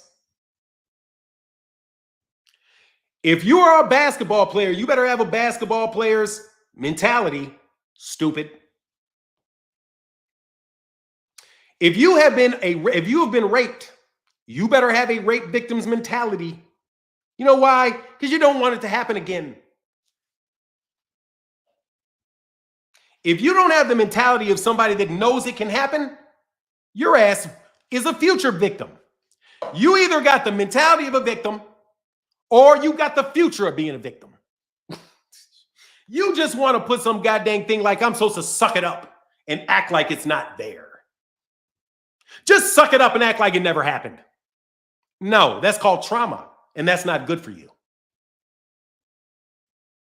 I'm sorry, everybody that says we need to forget and move on. That's not good for your health. Absolutely never forget it. Every black person in America should know every single solitary thing that they should know about the mistreatment of people based on their color and their skin. You absolutely should know every single thing about it you possibly can. Because you don't want that happening to you. But you can see it in everything else. You can see it with sexual assault. You can see it in women who say you just believe her. Hey man, we got a victim's mentality. We're believing the victim. She said it, we believe her. She said she's a victim, she's a victim. Why? Because she said it. We're not going to just add, no, we know what's going on here. We're going to believe it because she said it. But you don't want to do that for black people. We can say it, the shit's in books. We can say it, but we're not supposed to say nothing. You know what you are? You're the coon or the Tom telling all the black people to be quiet. Because mass is upset you making all this noise over here. Now, if y'all want that watermelon and them good old fried chicken that Bertha and Mamie gonna put together in that chicken and get to you. All right, we got some welfare for you. We call it welfare. Y'all better sit your ass down. We're gonna give you some of this welfare. Now, you got to get the man out your house to get it. But hey, man, we're gonna move it along, man. Keep hope alive. We got to keep hope. And there comes all your speeches. Rainbow Coalition. Man, I listened and I saw all this shit. Listen to all this motley play going on here, bro. Look, man, black people are victim. I am a victim of racism. I don't have a problem with it. I had a mental illness and I had a mental breakdown. And I did have one. And in fact, I've had more than one. And I have to tell you that in case it ever happens again. Because I talk to you on a regular basis, but it's never going to happen again. I hope. But it's a real risk. So I have to have the mentality of somebody that knows it can happen again. If I just leave it to chance and say, oh, no, I'm not crazy. Oh, I'm not crazy. Oh, it was just a bad day. No, it's not. I had to be hospitalized. It's legit. So I know it's legit. If I don't have the mentality that this is a real hurdle that I overcome, I'll never overcome the hurdle. That's called denial. If you really have trauma in your life and you don't acknowledge that it's a trauma, that it hurts, you will never overcome that. Because the next time something reminds you of it, you're going to go right back to it. You have to have a victim's mentality. You have to. We have to have that. And you have people out here literally preaching to us, telling us not to have the exact thing that we need. If somebody gives you something, look at it askance and think, is this constructive for me? Can this harm me? And you analyze, you think your way through it. You don't be capricious. Capricious. Prone to whimsy. Dancing and singing. Don't worry about work. Let's go tap dance here. Sambo, Sambo, Sambo, have you heard? They not like us. They not like us. They not like us.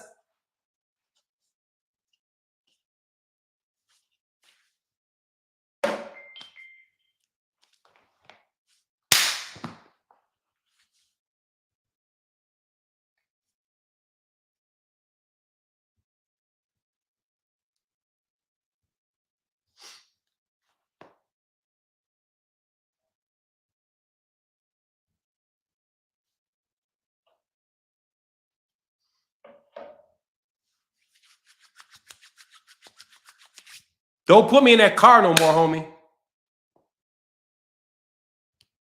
Don't put me in a car with nobody. I'm not the media. I'm not an analyst. Just a boxing fan.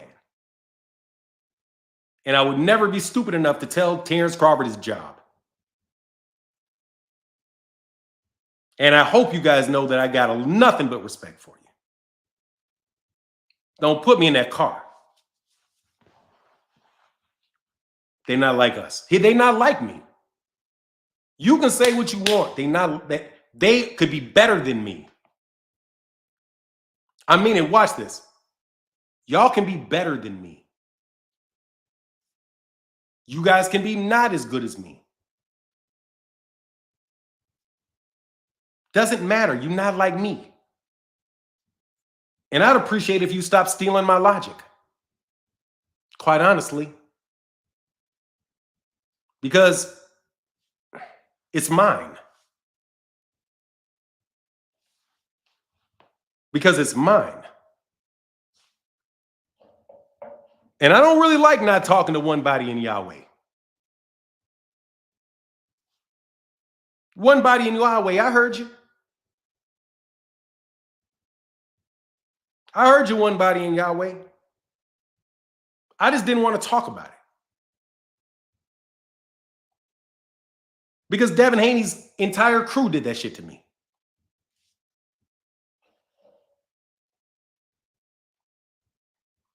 Because I'm influential. Half of these people couldn't understand this shit. Especially those contracts. I can't believe cats out here talking about they know contracts.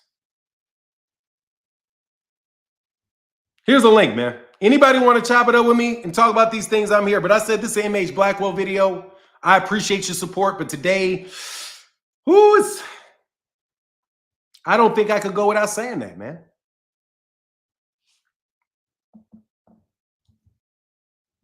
Please stop that shit.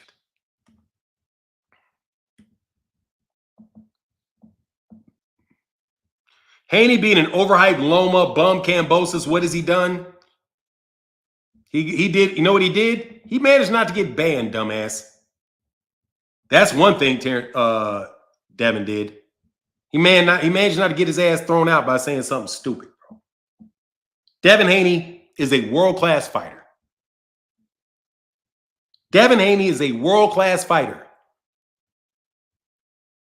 Devin Haney could not beat George Kambosos without being a world-class fighter, man.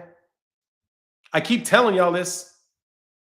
Y'all think that Michael Jordan didn't have any basketball skill. I mean, what can you do with a generation of idiots that think Michael Jordan didn't have any skill? Or think that none of the basketball players in the 1970s could dribble? You guys sound absolutely stupid when you say these things. Now, I would sound stupid if I said, oh, technology is no different now than it was in the 90s. Yes, it is. Jesus, it is. Wow, they've made a lot of advancements. They've released a lot. Let me be clear. They have now released a lot of technology that works very, very well. They've had the technology for probably 40 years, but they just started mass producing it for you. So they know the truth about what state of the art is. Nothing that we have is state of the art. There is not a computer. There is not a phone. I don't think there's a fucking lawnmower that is available for sale that is state of the art. All the state of the art technology is in the military. And it's only when they needed to replace it that they give it to us.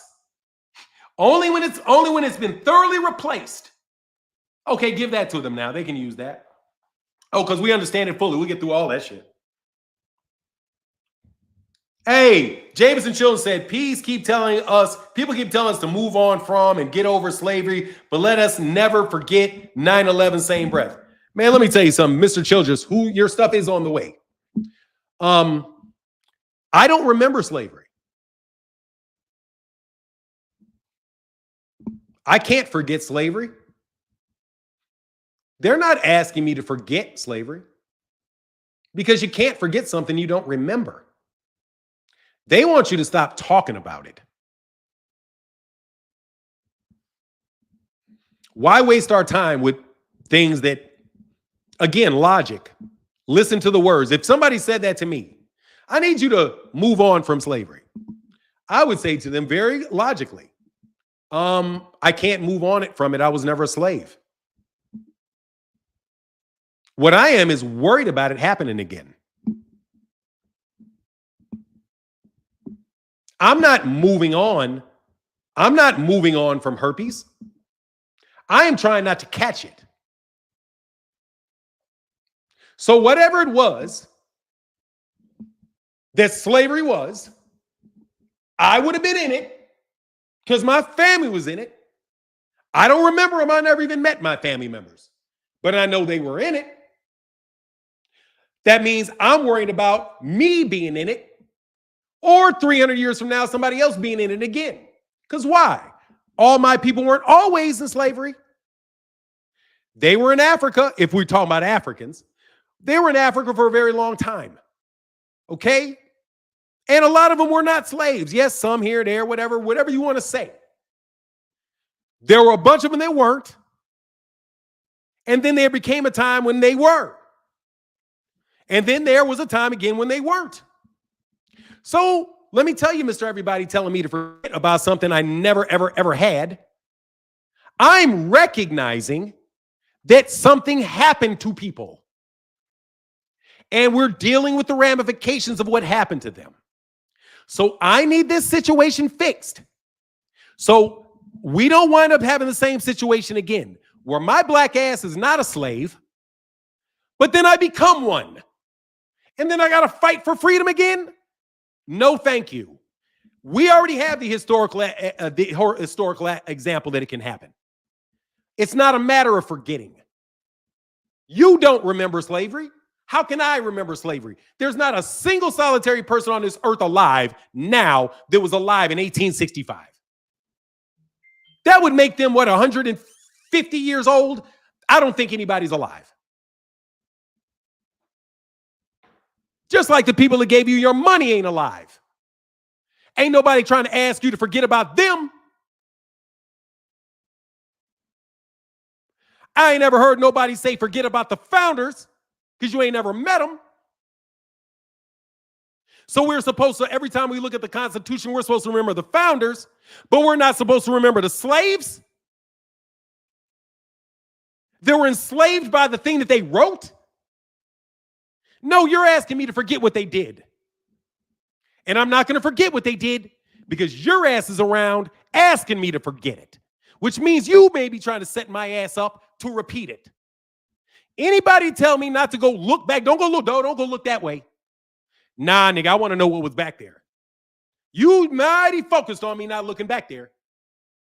Nah, I think I'm going to look back there. Oh, that's what. Oh, no. Free market society, libertarianism? No, thank you. Oh, free market society, government not involved? Oh, that's how we got slavery.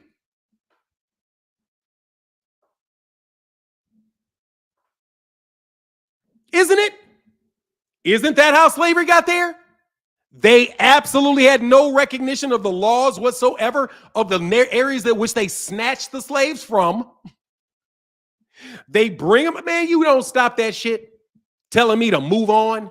I ain't moving on from shit because what I'm doing is working every day. I ain't spending more than about 30 minutes a day thinking about this shit, and it's my vacation. I can think about whatever the fuck I want to think about. But I'll be damn sure trying to check your ass about why you don't want me to. I know that free markets are what you're pushing for. Less government, bigger markets. The only problem with an unregulated market is that it is completely covered by the desires of the people with the money.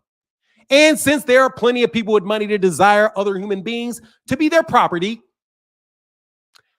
all over the world right now, I ain't trusting your asses that it won't be you soon. Now, would anybody like to, again, tell me as a black person why I shouldn't care about slavery? Because I wasn't a slave. Same reason I should care about the founding of the United States, even though I ain't on a fucking pilgrim. Okay? Because the past is the best indicator of the future.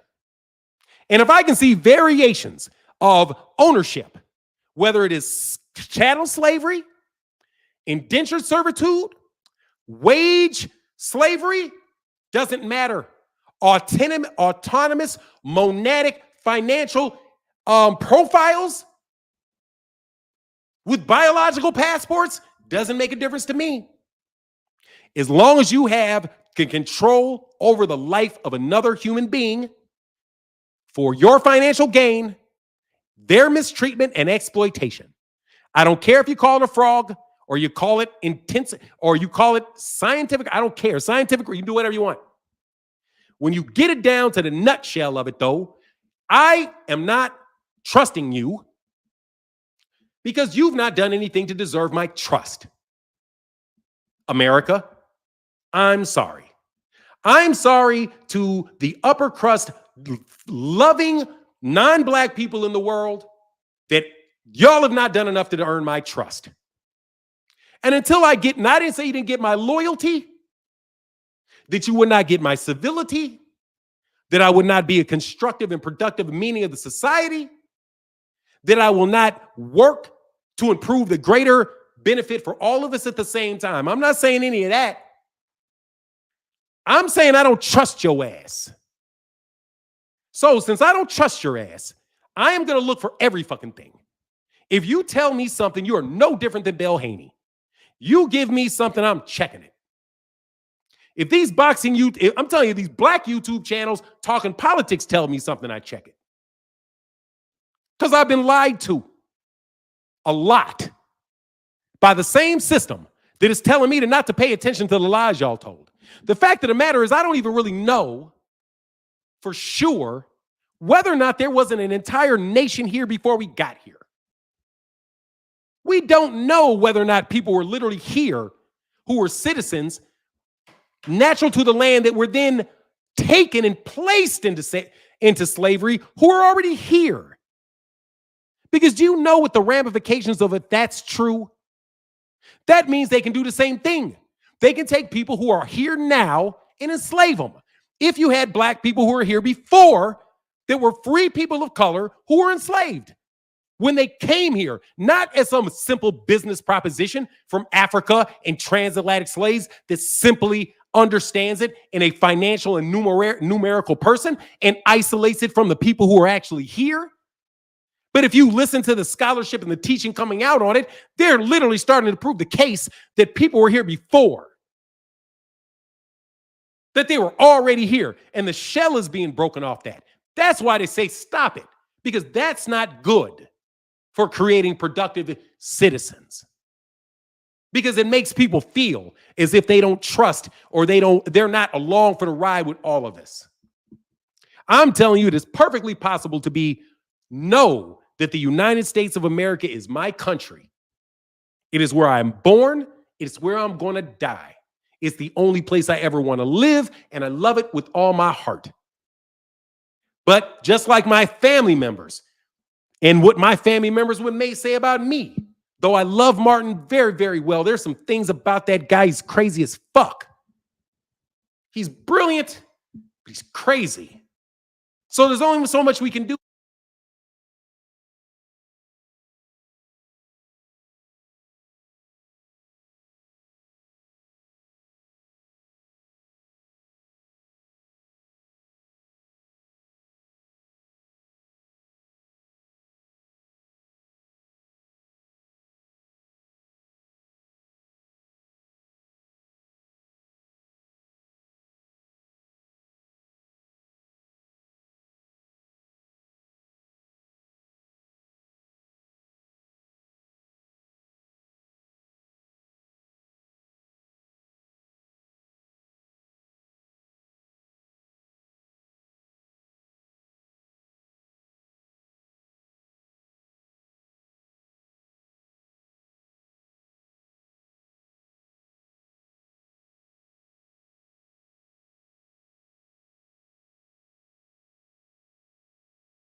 Can you hear me now? Tell me when you can hear me.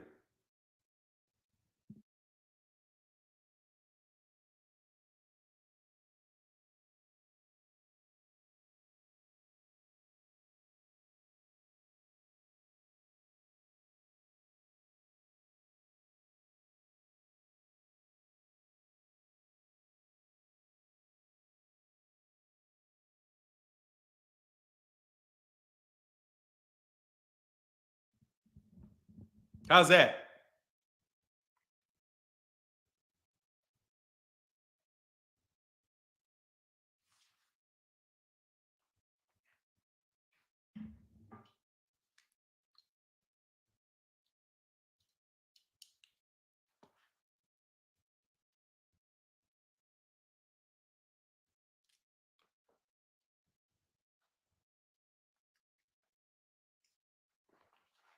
It's good? Are we good? Okay, cool. We good? All right, cool. All right, first of all, subscribe to MH Blackwell. All right, here you go. Here's a recap. This is a recap.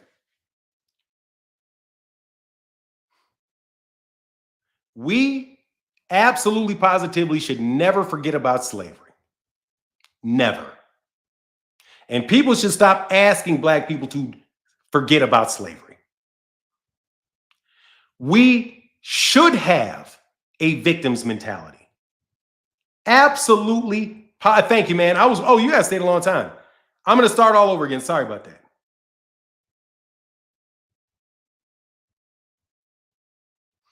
Okay.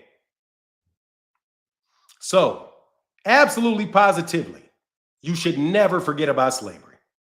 But truly, you can't forget about it because you never saw it. You just are worried about it. So, telling people to forget about something they don't remember is just telling us not to worry about it and ignore it. But we shouldn't ignore it. What I talked about was comparing it to a rape victim being raped, but telling them they need to forget like it ever happened. No, you never forget that it never happened. And in fact, you let everybody know that it happened so that you can deal with it and people can make improvements. I'm a very patriotic American, absolutely patriotic in the fact that I know I'm American. I never want to leave the United States. My family was from...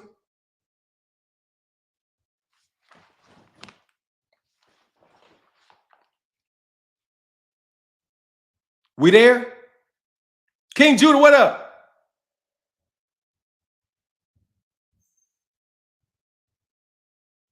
Okay. What was the last thing you guys heard me say? What was the last thing you guys heard me say?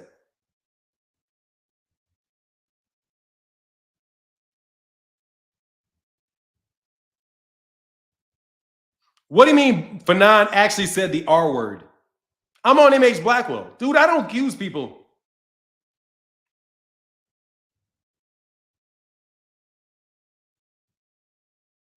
All right, I'll just go back from the beginning, man. I don't think it was the beginning, man. Oh, there you go. I'm an American. I live here. I'll die here. Yeah, that's what it is. All right, I'm an American, man. I'm going to live here. I live here, and I'm going to die here. So what I don't need is for white people to look like I'm asking them for something. What I want to say is, look, man, or I think this is my perspective on it, is that there are things that are very wrong with the United States. There's a lot of things that are wrong with the United States.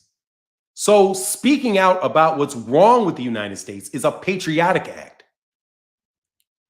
And if we don't get to it, it's never going to get solved. But what people are asking for when they tell you to ignore things is they just want the same thing to repeat. Because they don't want it fixed because it works for them.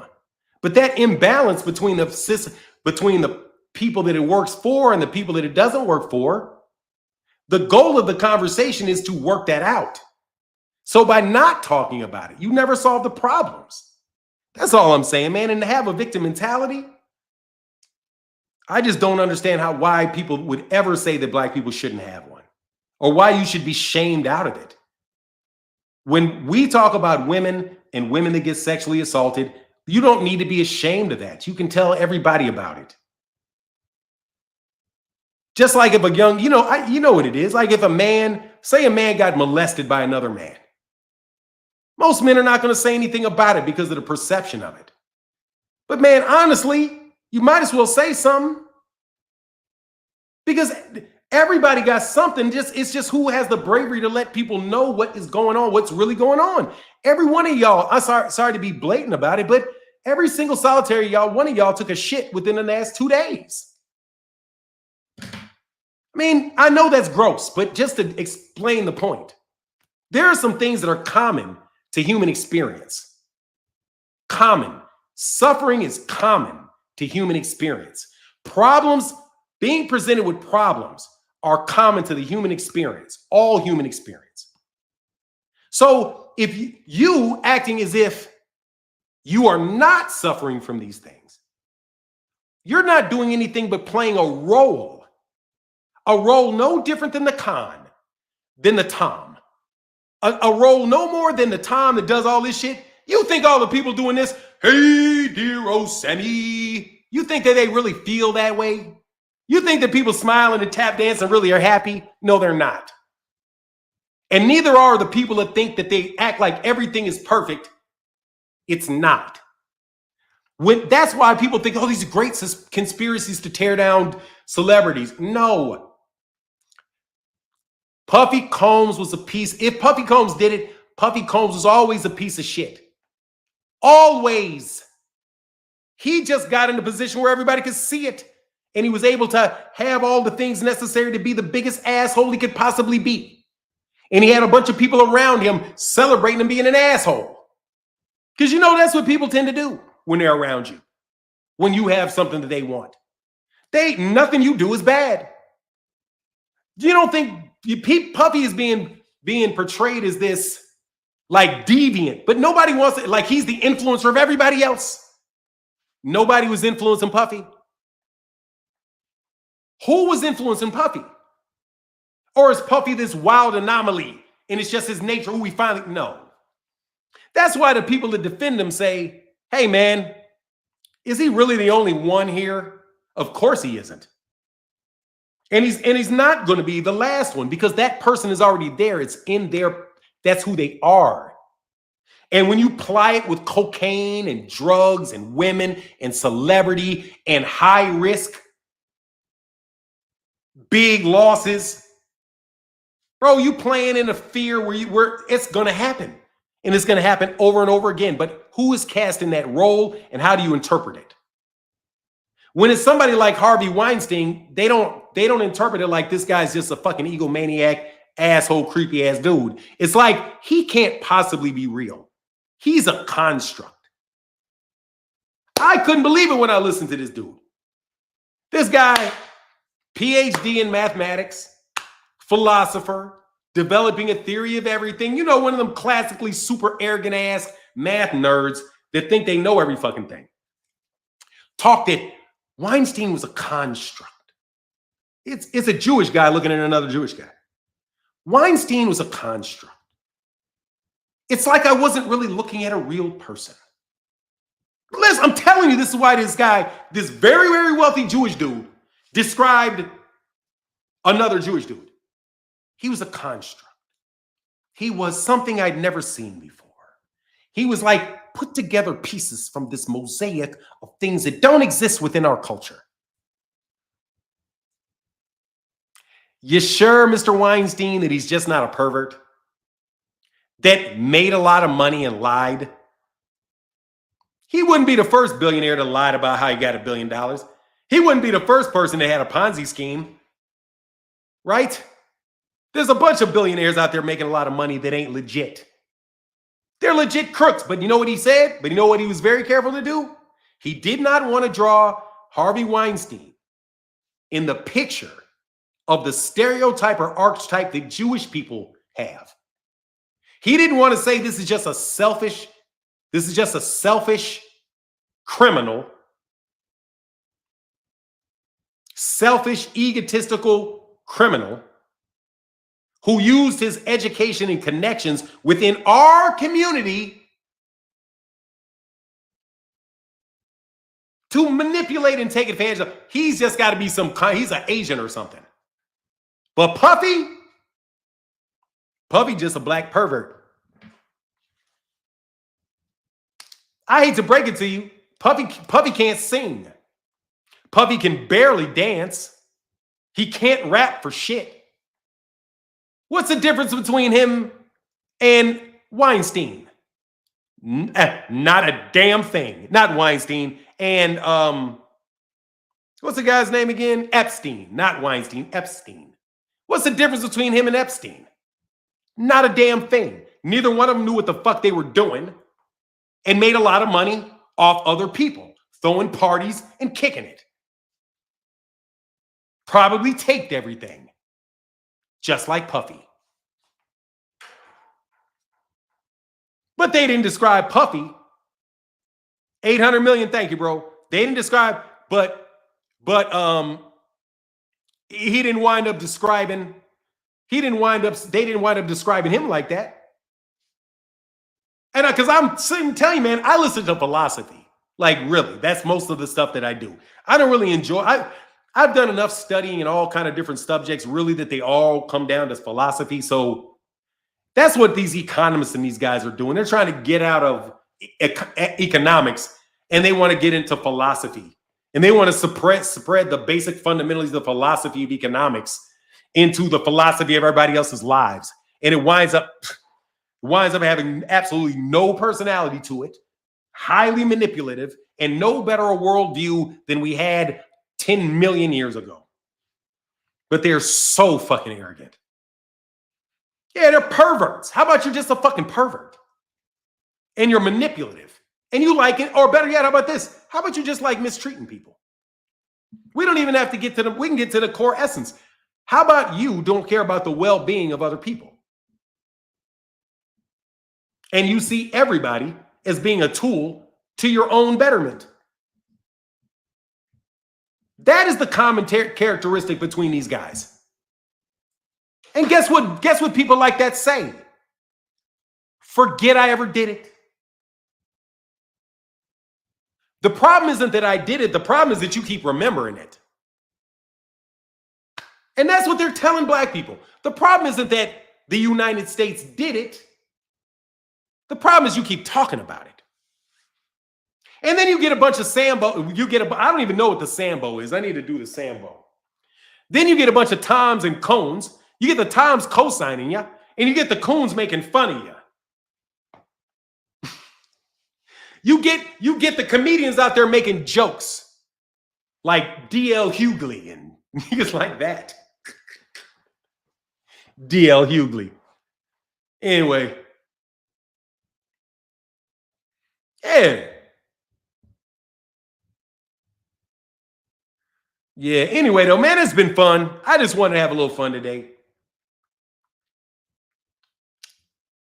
Nobody clicked the link today, man. Nobody clicked the link. Oh, because I didn't put a link in. Damn, I didn't put no links in today. All right, I got to get a link in. Appreciate y'all supporting the channel today, even though I said y'all didn't have to. On the real, though, thank you guys so much for allowing me to say that to you today. If anybody wants to talk to me, please click the link. And I'll be polite. I really will. But if you're going to put me and compare me to anything, compare me to a Tom. If you're going to call me anything, call me a Tom. Don't call me a Coon.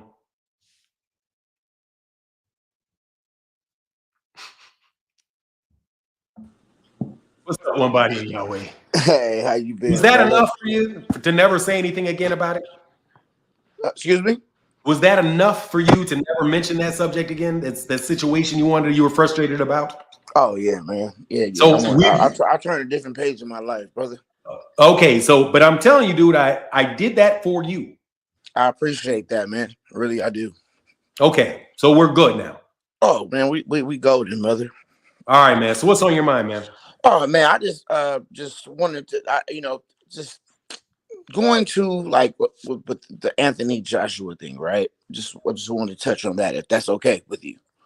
Absolutely, sir. Go ahead, man. Okay, so I feel like a lot of people were like, so we were always so high on AJ. Me personally, I never was high on AJ. Even after him fighting Ngannou, it was just like, okay, it's an MMA fighter. I mean, like 95% of boxers are going to beat MMA fighters 100% of the time. You know, At what? MMA or boxing? at boxing, like if AJ were to go to MMA, he would get destroyed easily. But I was just concerned with AJ's defense. Like it was so horrible. I mean, like the pullback, like I don't understand who trained him. I mean, like why they trained him that way. It was like he was circling the wrong way. It was just kind of scary. Like wow, like yeah, you like right now.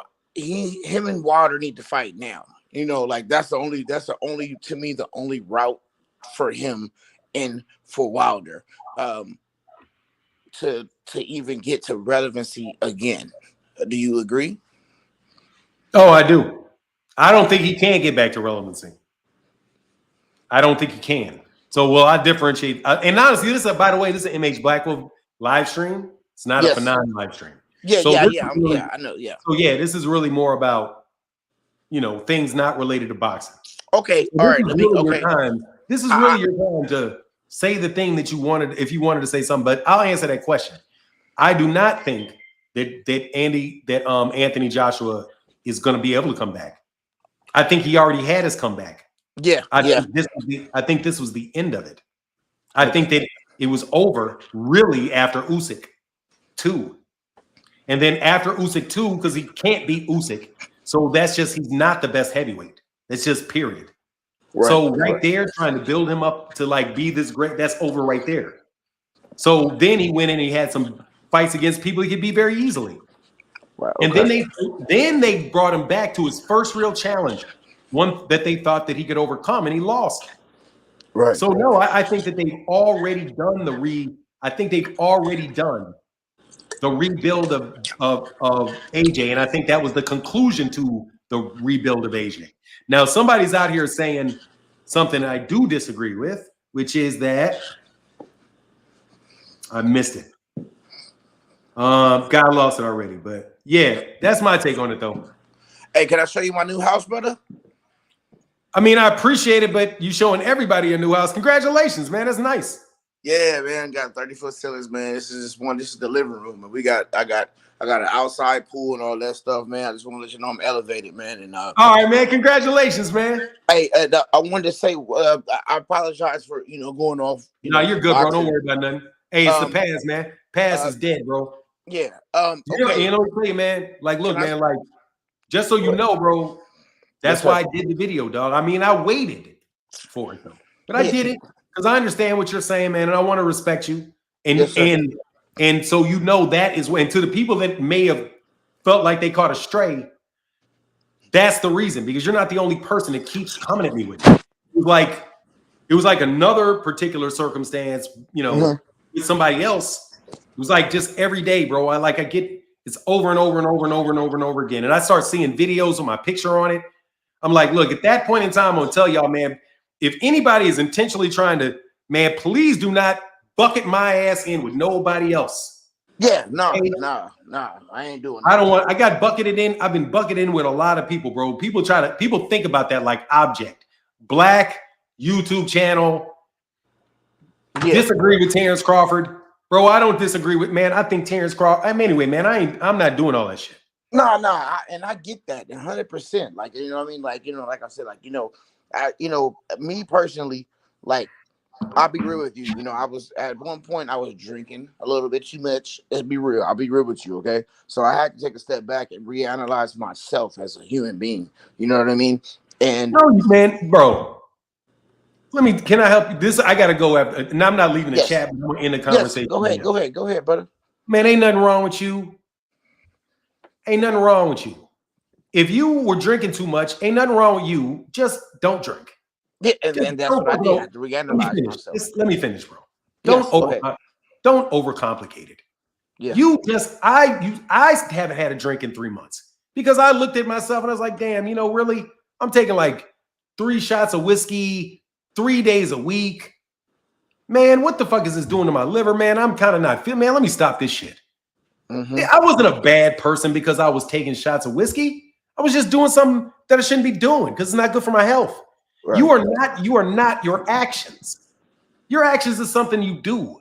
And again, man, when people start associating their entire being with an action that they had, that creates a problem, man, because you're not that. That's just something you did. Just like somebody that's gay that's not who they are.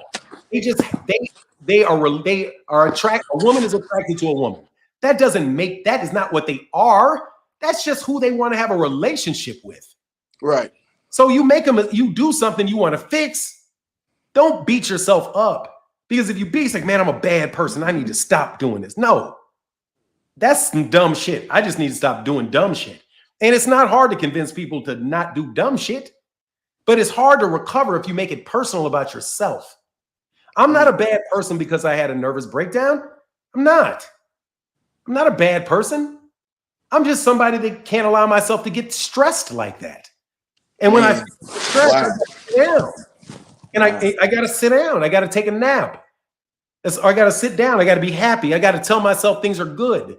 If I start thinking about monads, the comparison between monads and hierarchical architectures like microcosm and macrocosm, and then I'm listening to a YouTube channel and they don't really even understand the complication between, dude, and I get frustrated. No. Because he doesn't know what I know. So just, hey, man, that's cool. Oh, my God. Let me tell you something. Unc says, please let me finish my sentence. Yeah. Sorry. That's what I'm telling you, bro. You're not what you do. Oh, man. Just change. You're not that. Yeah. A person that is not a murderer. They committed murder. There are plenty of people that have everything inside them that never did it, like me. I've got everything inside me to be that, but I've never done that, so I'm not that.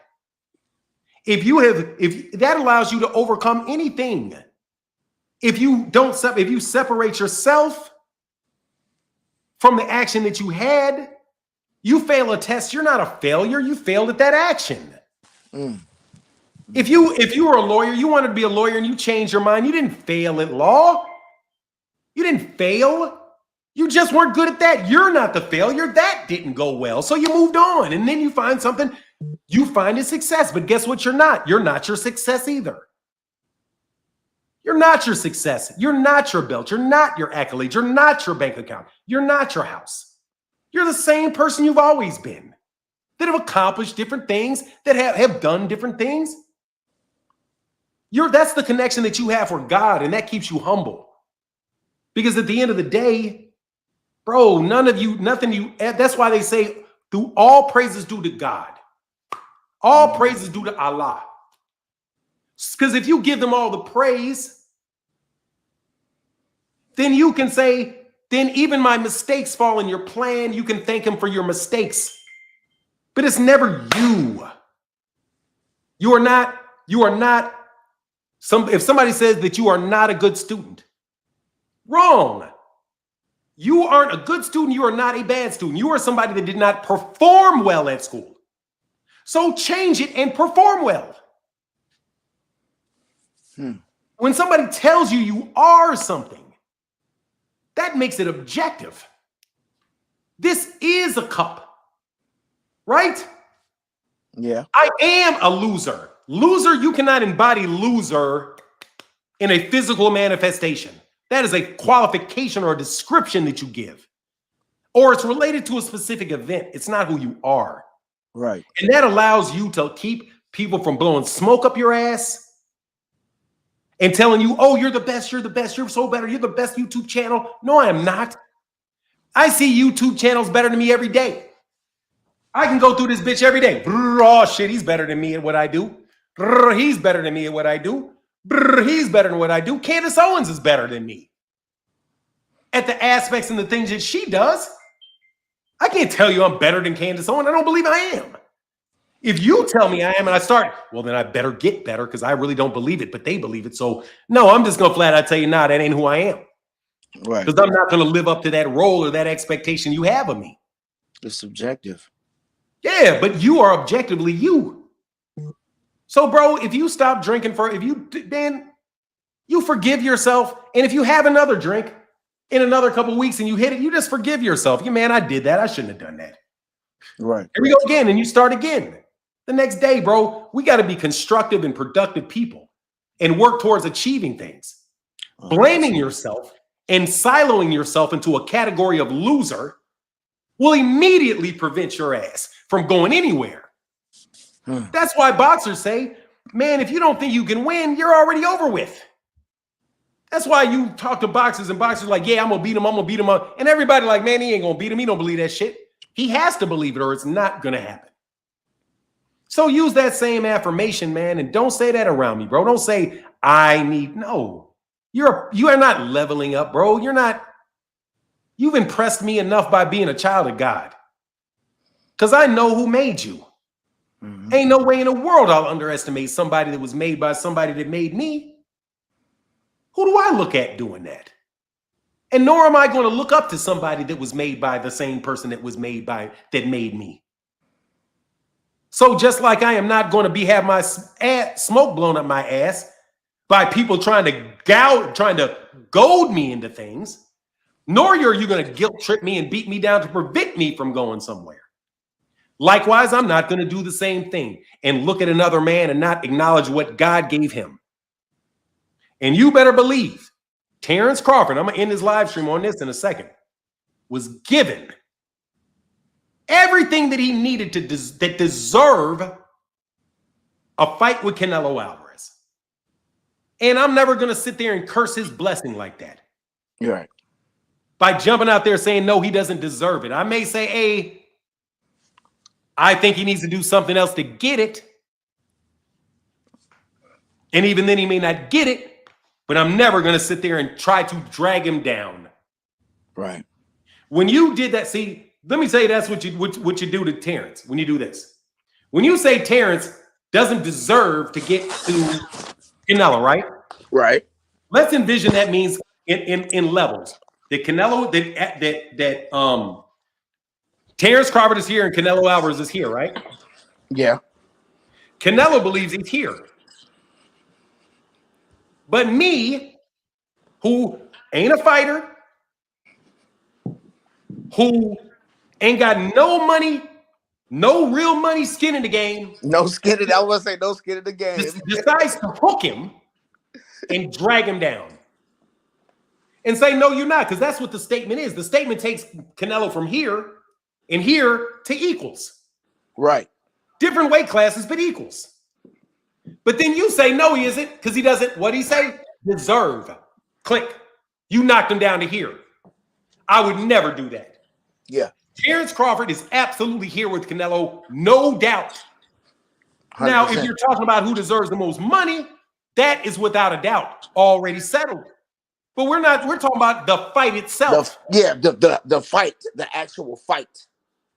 Yeah, you can't tell me Canelo can't sell. You're not going to tell me the fight can't sell. The fight's going to sell. It'll do 1 million pay-per-views. The question is, what's the cut? Now, if we start talking about the cut, 60-40. Listen to me, man. Please stop cutting me off. I'm just telling you, it's a funny thing with me. I know it's not you, it's me. It's not you, it's me. Anybody that hears me get frustrated when people cut me off, it's not you, it's me. It's part of my kind of hang-up thing.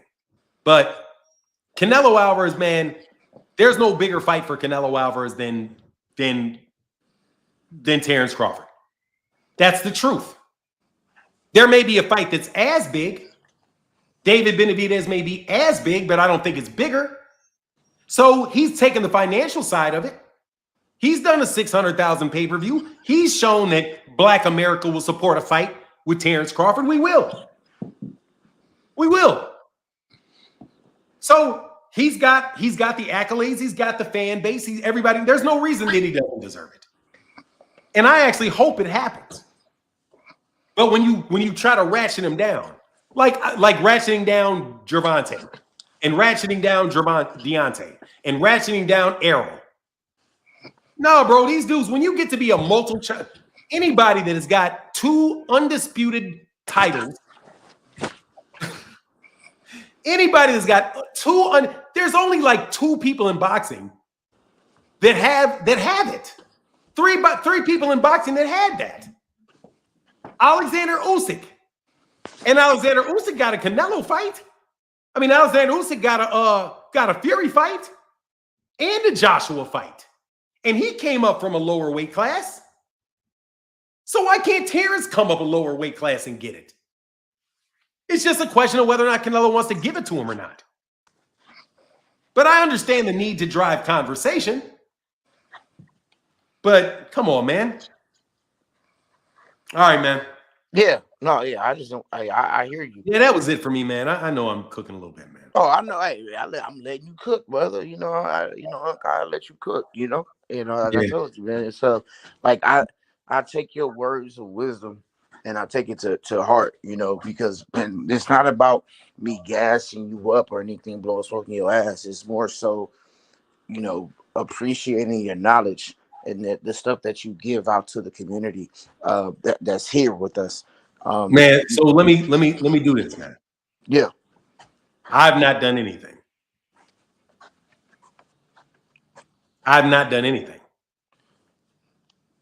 God is the greatest. Yeah, but sometimes but you got to realize this though. So listen to me. I realize it. You don't think, dude? Let me tell you, I am not shy of a big ego, homie. Oh, I know that. Listen to me, bro. Listen. I have a tremendously big ego. Monstrous, in fact. And that's my weakness. But confidence and ego is 2 different things. Sir, listen to me. You want to debate confidence and ego? Ego is actually your physical manifestation, the worldview that you give to other people. If I'm going to use the word ego, I'm going to use it in a Freudian sense. Right. Okay? So I'm not talking about my ego. Okay. I'm talking about, listen to me. I am inclined to think that I'm the smartest person in the world. I am inclined to thinking I'm the smartest person in the world. I'm inclined to thinking I'm the fun, all of that, bro. But humility will tell you that you're not, man. Right. I'm not. So, bro, anything that you compliment that you give me, I really, truly thank you for the compliment. But I can never really accept things in a fashion other than God saved me. Okay? Like, really, the reason that I'm in a good situation right now is because I will refuse to ever let somebody tell me that I am any bigger than 6'2", 235 pounds. That's it. That's how big I am. And I am not going to talk about how big or how smart other people are in comparison to me. Because, dude, I meet people all the time, bro, that literally, dog, they do so many things that I can't do, and I do things they can't do. It's just not a good thing for me to do for my mental health. It's not a good thing for me to do for just me. You know what I'm saying? Like, I don't like when people Hollywood me. Like, I'm gonna tell you this. It's probably one of the best conversations I've had in my life, because of the fact that you're touching on things.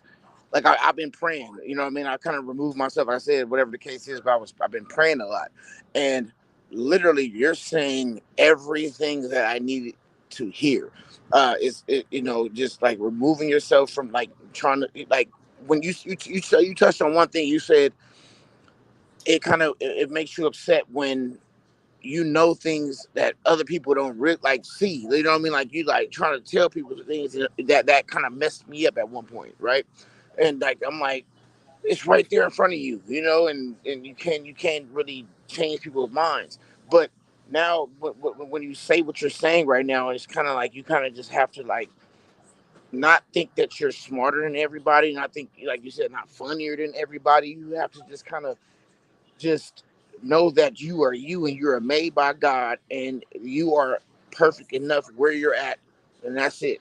And that makes a whole lot of sense. No, bro, that's not quite what I'm saying, but I appreciate that you got very, very close to there. Okay. Then I got to listen to me. Yes.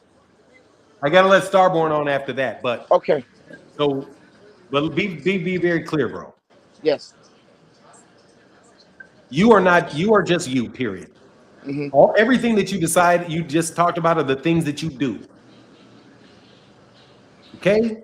If you Yes. eat food, you are not that eating food does not make you dinner. Mm. Mm. Okay? Losing doesn't make you a loser. Drinking water doesn't make you water. Mm. Being hot doesn't make you fire. Okay? Mm. So what I'm saying is, if I do something very, very well that's very impressive, that you really enjoy, you enjoy that work that I did. And I appreciate you enjoying the work that I did. But nothing that's good in that work came from me. Everything that's good in that work came from God. Yep. Yeah. So what I'm saying is that's not me that you're looking at. You're looking at the product of what I did. And I'm trying to distinguish the product that I put out from the person that put it out. I Well, and am that's not what I said. I said God works through. Starborn Double O. Hey, I'll see you later, man. What up, 007? Last caller today. Oh man, I caught the last quarter. Morning, man. You kicking that game. I see you kicking that game. You Yes, said sir, some bro. very You do always. And just so you know, I ain't never dumb enough to think I can really beat you in a game of chess. Just so we man. know. It's just chess, man. It's just chess. It ain't. Exactly. It's just a game. It's just a. I'm not a Just a loser because you thing. whoop my ass like that. No. Just lost the game. That don't make you a loser. You just Yeah, lost exactly. that particular That's it. game. Now I have a question. Yes, I'm a sir. bud. I'm a bud Yes, sir. fan, right? Absolutely. Yes, sir. What do you think is Bud motivation of Wharton Canelo? Like having a hard stance on Canelo. Is it the money? I know he thinks he could beat him. He wouldn't do it if he didn't. But it's a lot of fights. Why is he just focused on Canelo? Is it the money? I think it's because people don't think he can do it. That's what it is. Because that's the I mean, main if I thing. look at you, yeah, go ahead. That's the main thing. You think? Yeah, I mean, really, I do think it's the main thing is I think it's because people don't think he can't do it. I'm looking at the personality of Bud. Okay. If one thing has been consistent about Bud is that he is more motivated by people telling people they can't do something than people telling him that he did something. If you listen to the discussion that he had with Andre Ward, it's illustrative.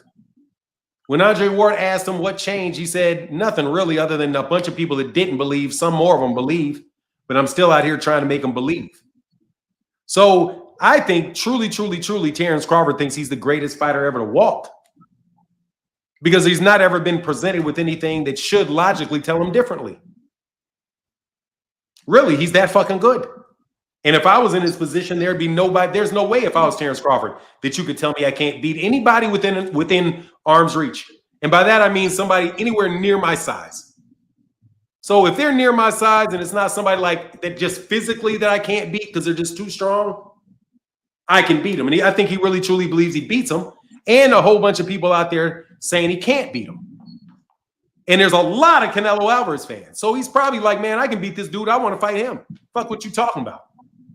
And he does have a lot of money. And he doesn't seem to be particularly he seems to be responsible with his money. So I mean, I take him at his word that he thinks he can beat him and he wants to shut everybody up because that's the only thing I've ever seen motivate him.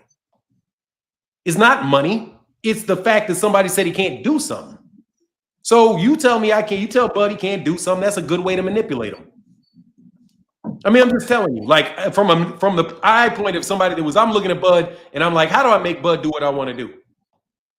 I argue with Bud and I tell Bud he can't do something. Why would Bud waste his time talking to me? Why would Bud waste his time talking to Showbiz? Shout out to Showbiz. Why? Not because he thinks that he ain't famous or nothing like that, but he's like, these dudes talk to enough people that these people listening to him think this shit is true. This shit ain't true. Fuck you. Oh, man, I ain't worthy, man. Get the fuck out. And he'll start talking about he's worthy, and he probably would whoop your ass if he was in arm's reach of him. And he wasn't. He's a fighter. He's a warrior, and he's a fucking great. So when somebody says that he ain't great, and plus people that say he ain't great that ain't nowhere near able to, I mean, I don't even know how to say how great Terrence Crawford is, honestly. I mean, for real. Because I can't see all the intricacies that these other people can see. And I'm damn sure not in his mind. And the idea that Madmaroff was close to beating him was a joke. Dude, that fight with Madmaroff was the case. It was a case of a 100-meter sprint where dude's running alongside with you. And what do you call it? Like the you know how racers get to, like, in track you get to the third round? The last leg?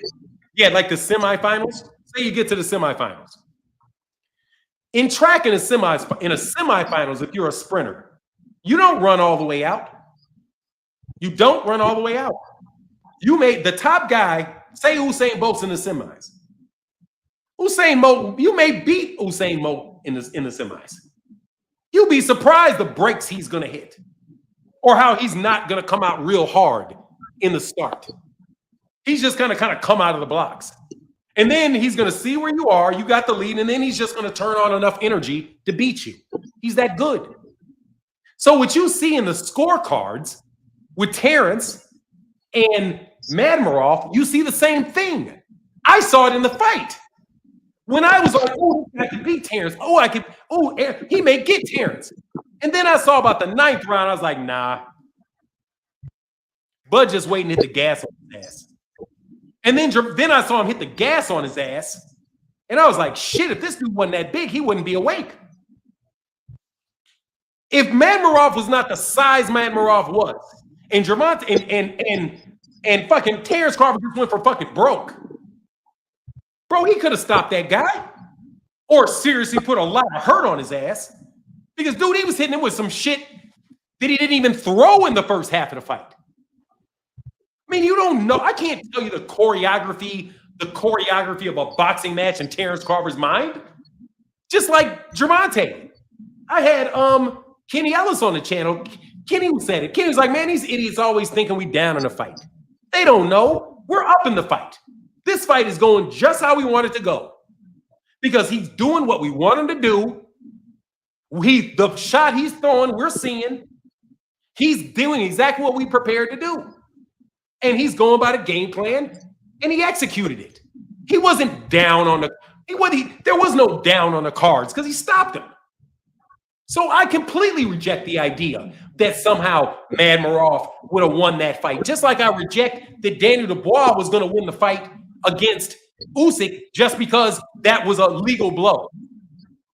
If they called it a legal blow, dude might have taken a knee, got up, and then knocked out Alexander Usyk, just like he did. He may have turned the gas up on Dubois, like he did. So no, man, I don't buy that shit. And when I talk about Terrence Crawford, hey, Bud, hey, dog, don't put me in that fucking boat, bro. I'm gonna tell you, bro. Bernie the Boxer, Bomac, and everybody at B&B Gym, you don't put me in that fucking boat. All I said is he's a funny ass dude to negotiate with. He's funny in negotiations. But man, that dude absolutely deserves that fight. And he's the #1 pound for pound fighter in the world. Go ahead. So that's my take. Yeah, that's what I wanted to hear. I just wanted to make sure he wasn't doing no money grab, man. You know, and it's all right. You know, people do fight for money. I was just trying to make sure. No, you're talking about Terrence? Yeah, my mind, I was just hoping wasn't no money grab like Charlo. That's all I was. All right, so let me tell you what I would say would be a money grab. I would say what would be a money grab. I don't even think Jermell did a money grab. I think Jermell may have thought he could really win. But then he got in the ring and he was like, oh shit, this dude is going to really fucking hurt me.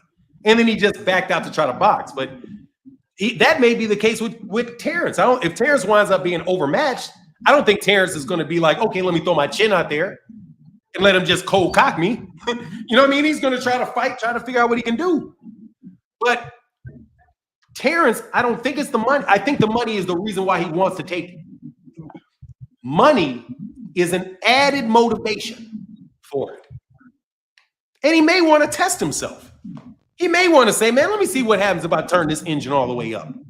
Because these guys are all a bunch of bums that I've been fighting.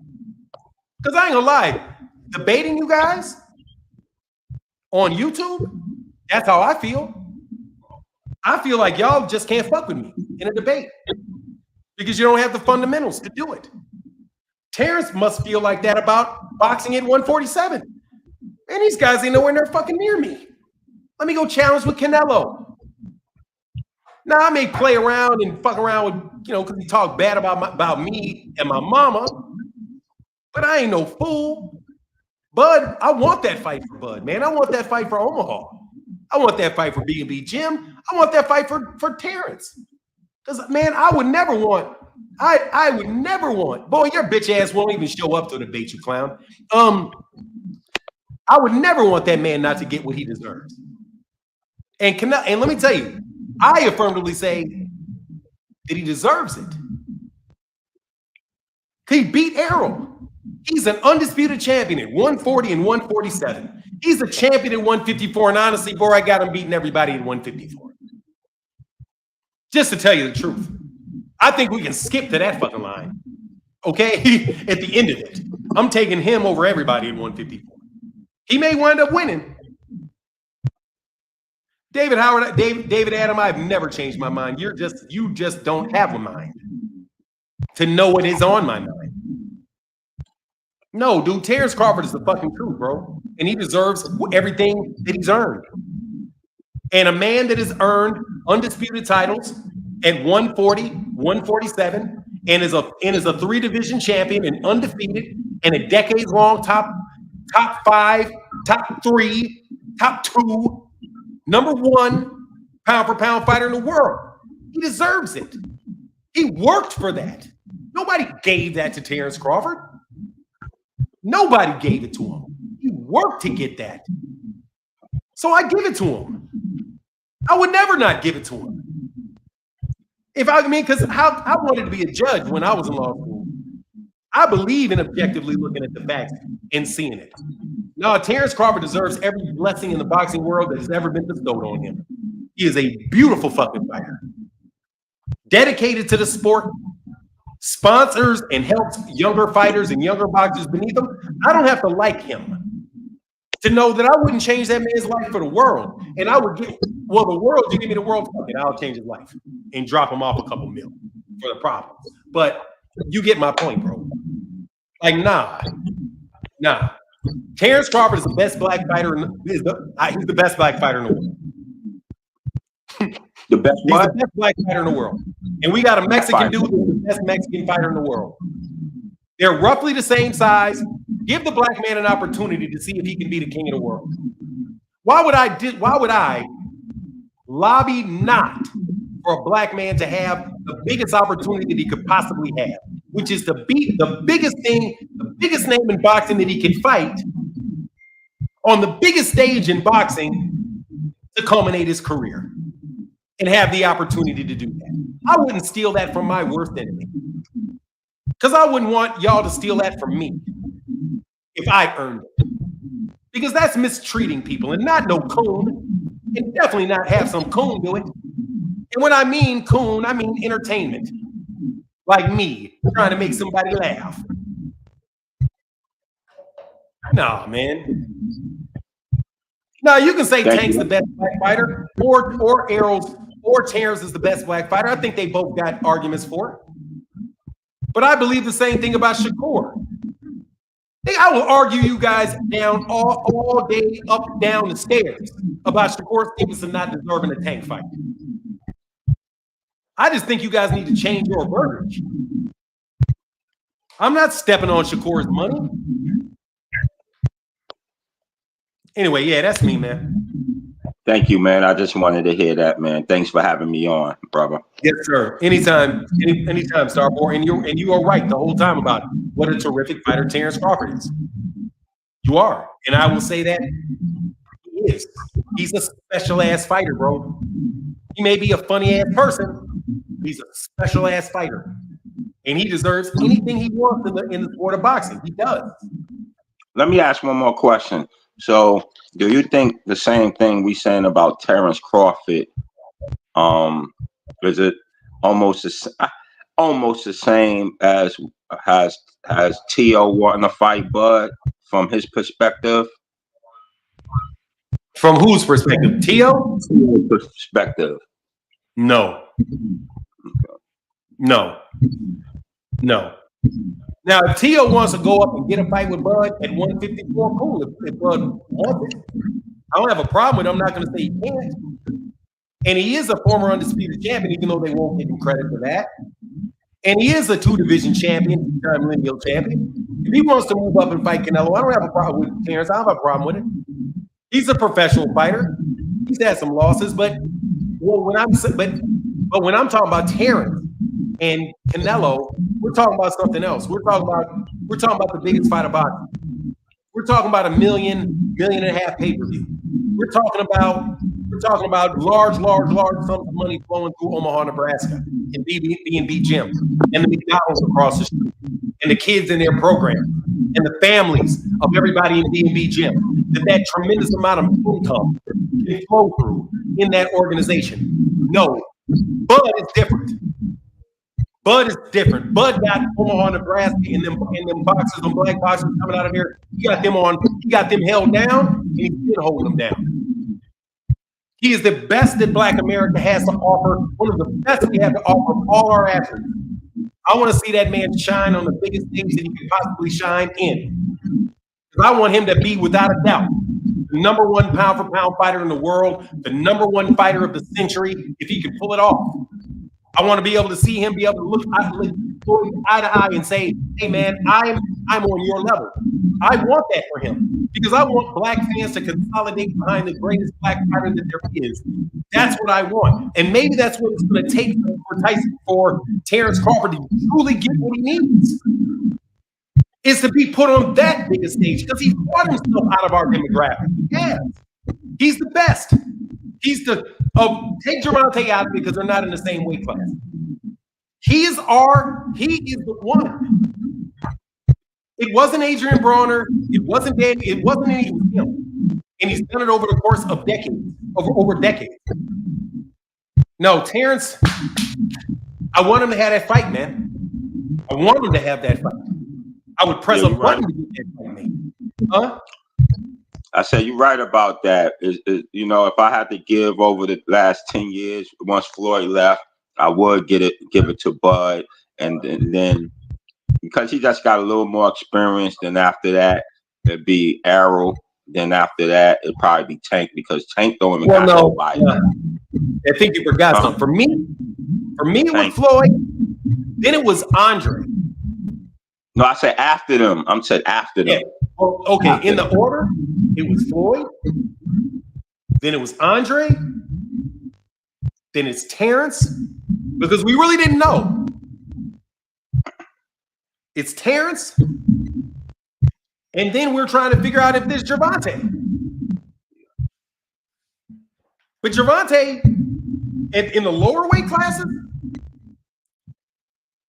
popped out when the Four Kings went gone. And honestly, he just grew to a size with the pay-per-views and all of that stuff where he's just, he's just like a financial entity. But as far as like the fighting and all of that in the ring, you still got to go with Bud. You still got to go with Bud, and where Bud is in his career as a 36-year-old man. We got to give him the chance. And as black people, bro, we got to stand behind him. Like, we don't have to, but I'll tell you, me, as a black person, a supporter of black boxing in the United States, without a doubt, I stand 100% behind Terrence Crawford getting that fight. 100%. And if he goes up there and loses, I'm going to give him 100% credit to still being a great fighter.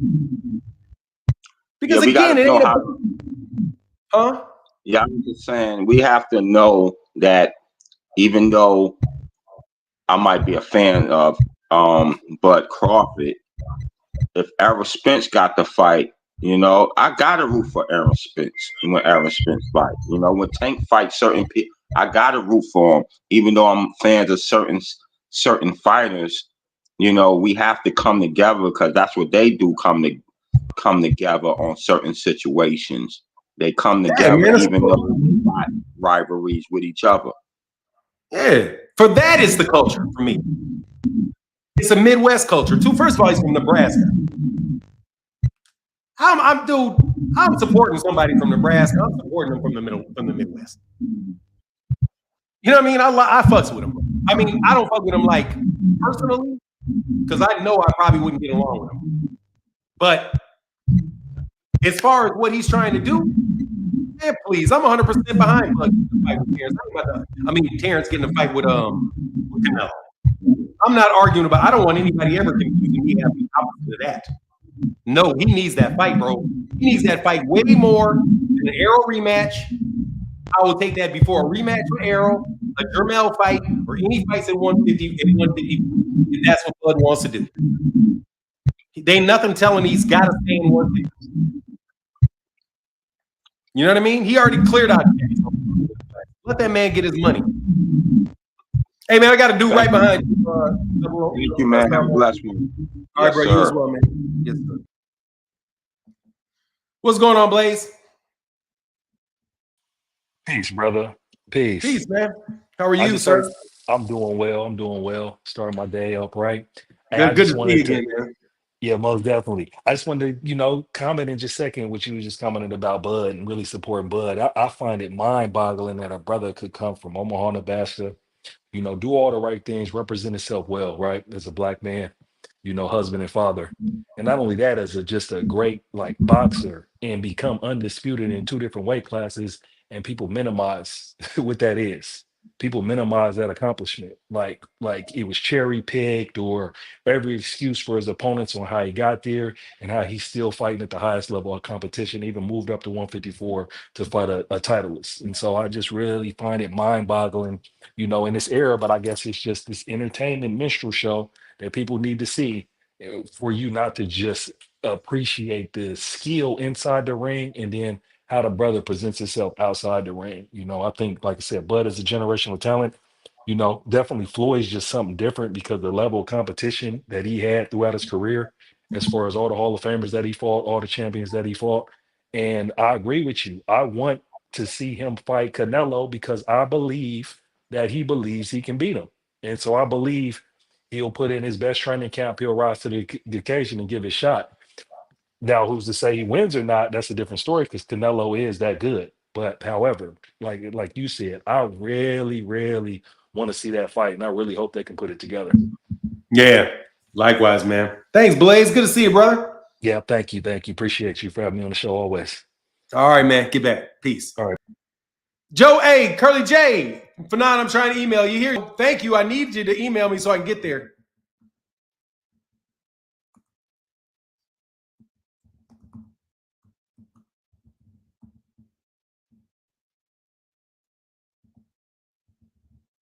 All right, can I get one more caller, man? This is fun. Did y'all enjoy this? There's my email, bro. Did you guys enjoy it? Put a one in the chat if you enjoyed it.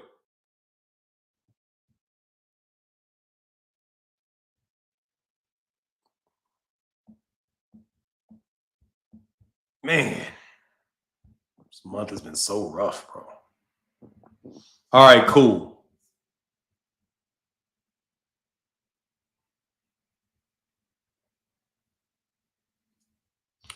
Hey, LaMarcus Robinson said, okay, cool. Thank you. Oh, you sent me an email? Okay, you sent me an email? Thanks, man. Did you? Let me go check the email that you sent me. Bro, you butt buddies are hilarious, bro. Hey, yay. Okay, I got,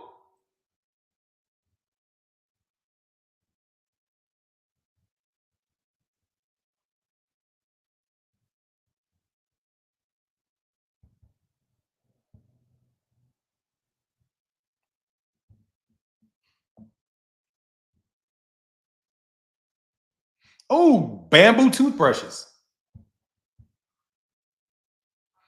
Bamboo toothbrushes. Yeah. Mr. Miles said, Fanon, you dropped a big bag of gems today, bro. Thanks, man. Look, man, please don't get me into stuff with other YouTubers, bro. But at the same time, man, dog, look, man.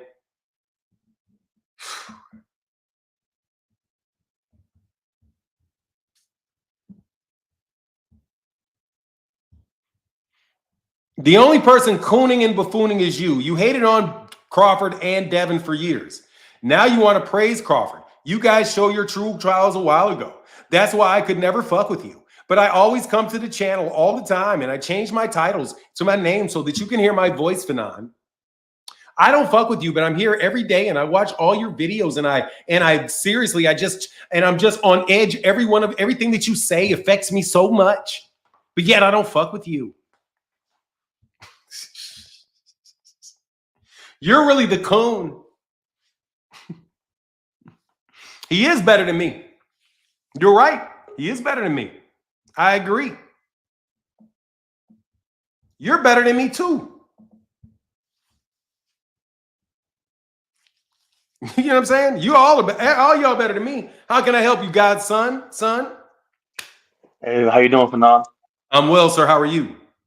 Hey, man, I just want to give you a shout out, man. I've listened to you for like 5 years already, man. Oh, that's what's up, man. It's good to see you, man. Yeah, Nice for to meet sure, man. Yeah, nice to meet you. I just, I never hop on because I be seeing how you be cooking everybody. I'd be like, man, I'm scared to go on there. Nah, don't do that. I won't do it, bro. I won't do it. Nah, but yeah, man. I was just gonna tell you about the, I think Benavidez fight, we're doing more numbers there than Terrence, just because, I'm Mexican myself, so Yes, sir.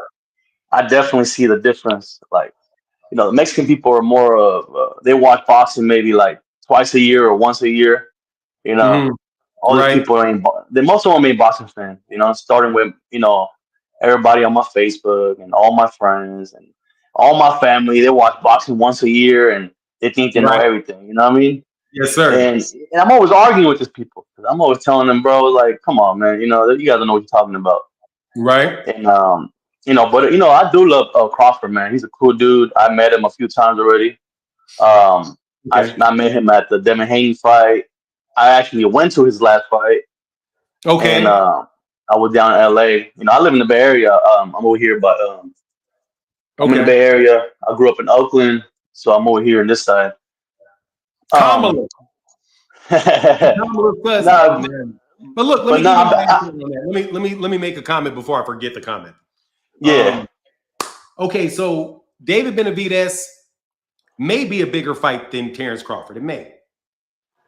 And if it is, it is. I don't think it is, but it may be. I don't think it is, but it may be.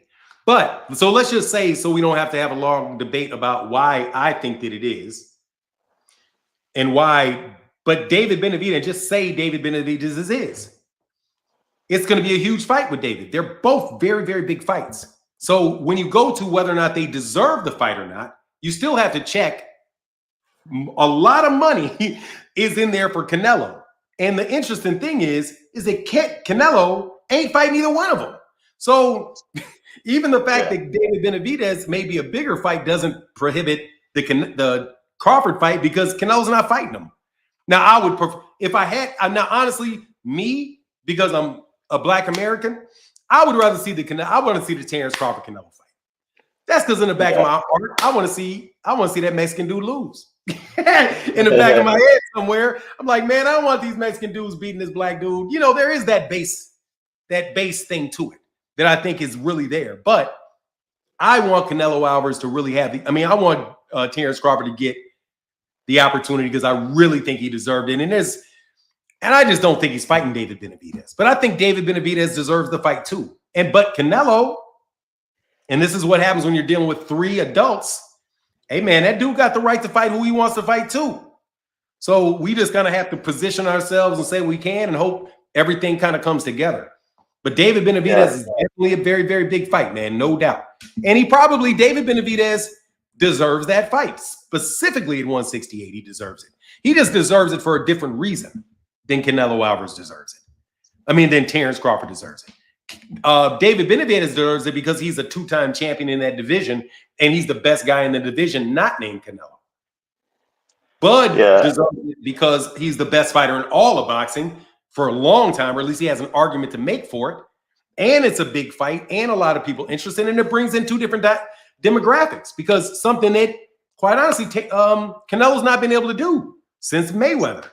That would be the first time Canelo. Shit, they may bust 2. Because the biggest fight is Mayweather and Canelo. Now, I know Floyd's not, I know Terrence Crawford's not Mayweather, but he's got the same fan base. And black people will watch that fight with Canelo because there'll be all kind of arguments and shit flying about who's going to win. I like that fight a lot, bro. And I think more black people will watch it for sure than would watch that David Benavidez fight. It's going to be, now, you're going to have to be most really hardcore boxing fans are going to watch it. But if you're talking about black people that are, like you said, watch once or twice a year, it's not going to be David Benavidez that gets that. It's going to be Terrence because Terrence is known. And he's known from the arrow fight. So our community, Terrence is going to bring our community, bro. That's why I really appreciate people in our community acting as if somebody in our community didn't deserve it. That's jumping in the middle of people's pocketbooks, bro. And that's not, Terrence deserves it. That's why I dedicated a fucking 3-hour conversation to the damn thing. Because he deserves that. Terrence Crawford is definitely one of the best fighters, man. I even had him winning against Earl. You know, I even bet it against my friends that are actually good, they're known boxers. Now you're going to get thrown out. Don't get thrown out the chat now. Now you're going to get kicked and thrown out. No, it's because, they believe Errol Spence like the best fighter in the world. Even when I've been to Errol Spence fights, when he fought Sean Porter, I went down to LA. I was at Canelo's fight too last, 2 weeks ago. I was in LA, in Las Vegas at that fight. And what I did notice that at Crawford's last fight, his fans were in, they don't really go out to support him at fights. You know what I'm saying? Mostly like probably 70% of those fans that were at that fight were like, Pitbull fans. It was mainly 70% Hispanic people in that fight. I'm like, and the rest were like Eminem fans. They were there for the concert. See, the thing is though, just like YouTube videos, do those numbers vary? Canelo is somebody, if you put him in a good match, he's going to do 1 million pay-per-views because of Canelo. Just like Gennady Golovkin. That's the time he did it. Dude, Terrence Crawford is as big as Gennady Golovkin. Easy. Like, it's bigger than Gennady. If you have to, who's bigger a fight, Canelo and Gennady Golovkin and Terrence Crawford and Canelo, I think it's Terrence and Canelo is bigger than him and Golovkin because Golovkin has no fan base. The only thing that Canelo had, the only thing that Golovkin had really was HBO. That was rooting for him and trying to sell him and all that stuff. And we're really pushing him. And the fact that he was, he was up in a bigger weight class and Canelo moved from 154. But no, I think that fight is going to do, I think Terrence Crawford and Canelo Alvarez would be the first time. I think that it will do the same. I think it'll do the same numbers as Gervonta. I think it can do the same numbers as Gervonta and Ryan. Yeah, definitely. That would be easy. That's an easy number to match. Yes, that's 1.2. But David Benavidez. It ain't that easy with David Benavidez. And 1.2 ain't the match because Canelo ain't done it in about 6 years. Yeah, I would love to see the fight with Crawford. Like, definitely will be a great, great fight. I think Crawford has a chance, really good chance. Canelo, I think he's has more power, but I think Crawford, if he goes in there slick and do what he got to do, he can get it. Yeah, definitely get it. It's just my thing is like if you ask, you go down to Mexico and be like, hey, you know who Terrence Crawford is? Everybody's gonna know who's that, But if you go and be like, Benavidez, that guy that Canelo's scared of. You know what I'm saying? Watch this though. I'm telling you, that's not what matters. What matters is this: if you go to Mexico and you ask who is Canelo Alvarez, how many people say yeah? Yeah, the whole country is. Yeah, you go ask black people who if they know Terrence Crawford, they're gonna say yeah. Yeah, for sure. That's it. You don't need Mexicans to know Terrence Crawford any more than you need black people to know who Isaac Cruz is. If you ask who Isaac Cruz is before he fought Gervonta Davis, most Gervonta Davis's fans will say, "Who the fuck is that?" Yeah, Right? that's true. But I'm telling you, it's the same thing. Think of who you're bringing with you. Not everybody's going to show up to every party you throw. Not all Canelo Alvarez fans buy every Canelo fight. There will be Canelo Alvarez fights that all Canelo Alvarez fans buy. And some that they'll be like, man, I'll see the next one. I'll see the replay. Nah, I got something else to do. But there's like 300,000-400,000 of them that said yes, but like 700,000, 800,000 that said no. But so many people would buy it that the number's good. Same thing with Gervonta. When Gervonta fought Ryan, it just tapped into what he could do. And it prevented all the people, it allowed all the black people who were on the bubble to say, nah, we throwing a fight party tonight.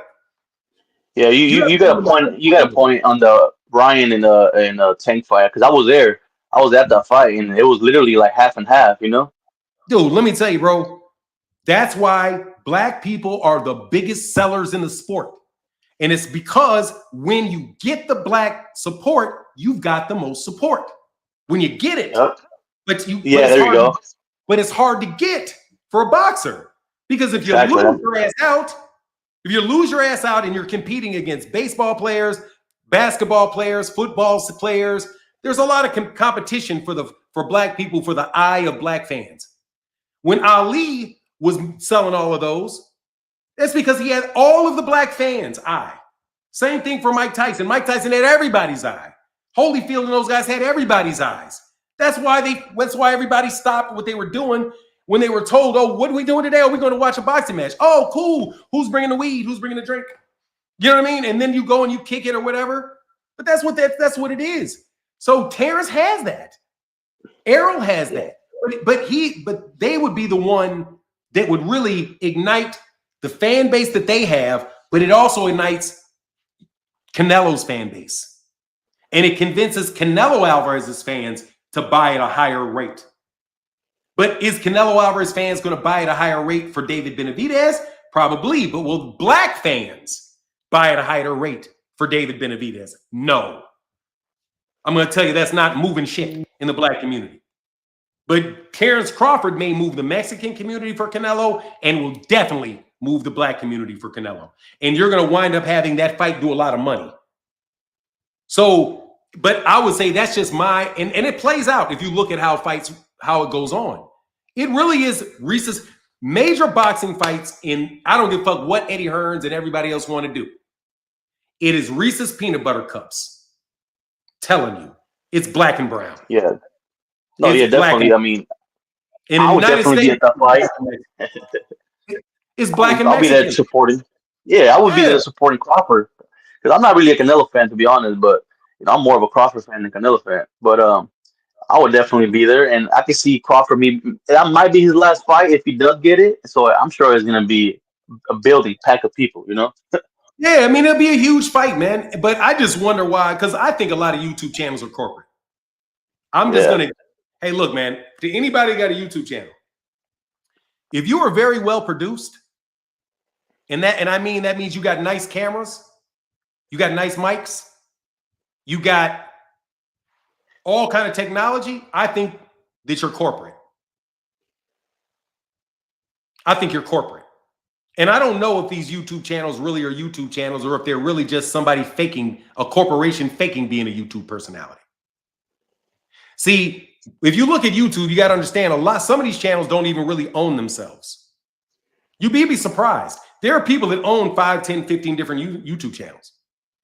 And they produce the content through the people that work on those different channels. And you see the person put up front and you think, oh, that's this person's channel. But it's not. It's not. Just like Jimmy Dore. Jimmy Dore had a channel for a long time, the Jimmy Dore Show, still has it. He didn't own it. Somebody else owned it. And when he didn't want to do work with them, he literally had to pay, I don't know, $500,000 to be able to put videos on his page that he wanted to talk about. Otherwise, he would never done a video again. Because again, people want to cut the line. They want to grow. So hey, give me the money. Oh, give me okay, I'll do it.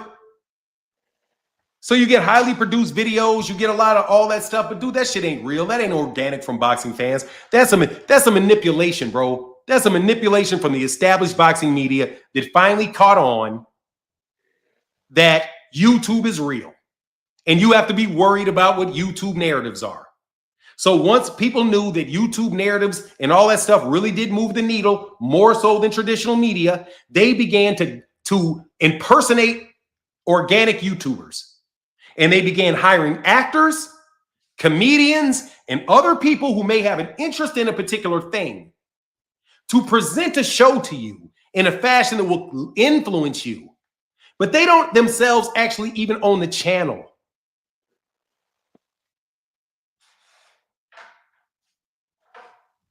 You have to wonder how they get the funding to do these things. I'm telling you, I see people in non-boxing that put these videos out, and I'm like, dude, there's no way you make money off this. There's just no way you make money off of it. If you're doing 3-minute videos once a day, there's no money in that. I mean, I don't give a shit if you get 100,000 views. 100,000 views is $100. 100,000 views is $100 naked ad revenue. How you make a living making $100? It's tough. You got to have a second job, or somebody has to be financing you. And you have to be a cost center. Kind of like these boxers getting all this money paid on DAZN like they do there. Didn't you notice that around the same time that people started, DAZN came in is when, and this U.S. invasion started, was when people started putting DAZN stickers and shit up behind them? Bro, these people are not real YouTubes. They're not, they are working for people. Hee hee hee. They're working for people. The Boxing Writers Association of America. You think they don't see YouTube? You don't think Turkey Al-Sheikh sees YouTube? He's got a YouTube channel.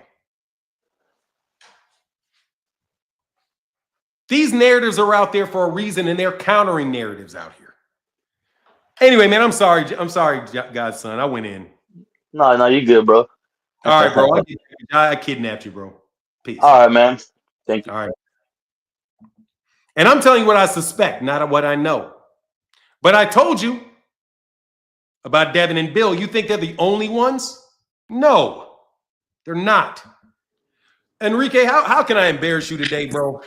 Hey, how's it going, Fanon? I heard subject about Crawford and Canelo. Is it news? No, you're giving me news? No. I want to state my opinion about this, about what's going on with Canelo and Crawford. Personally, I mean, Crawford's a great fighter. My opinion is that he did beat Spence, and I got that after the fight that everyone says that he's the best pound for pound fighter. Hey, man, can you give me your conclusion and then give me your argument so I can know what you're going to say and judge it?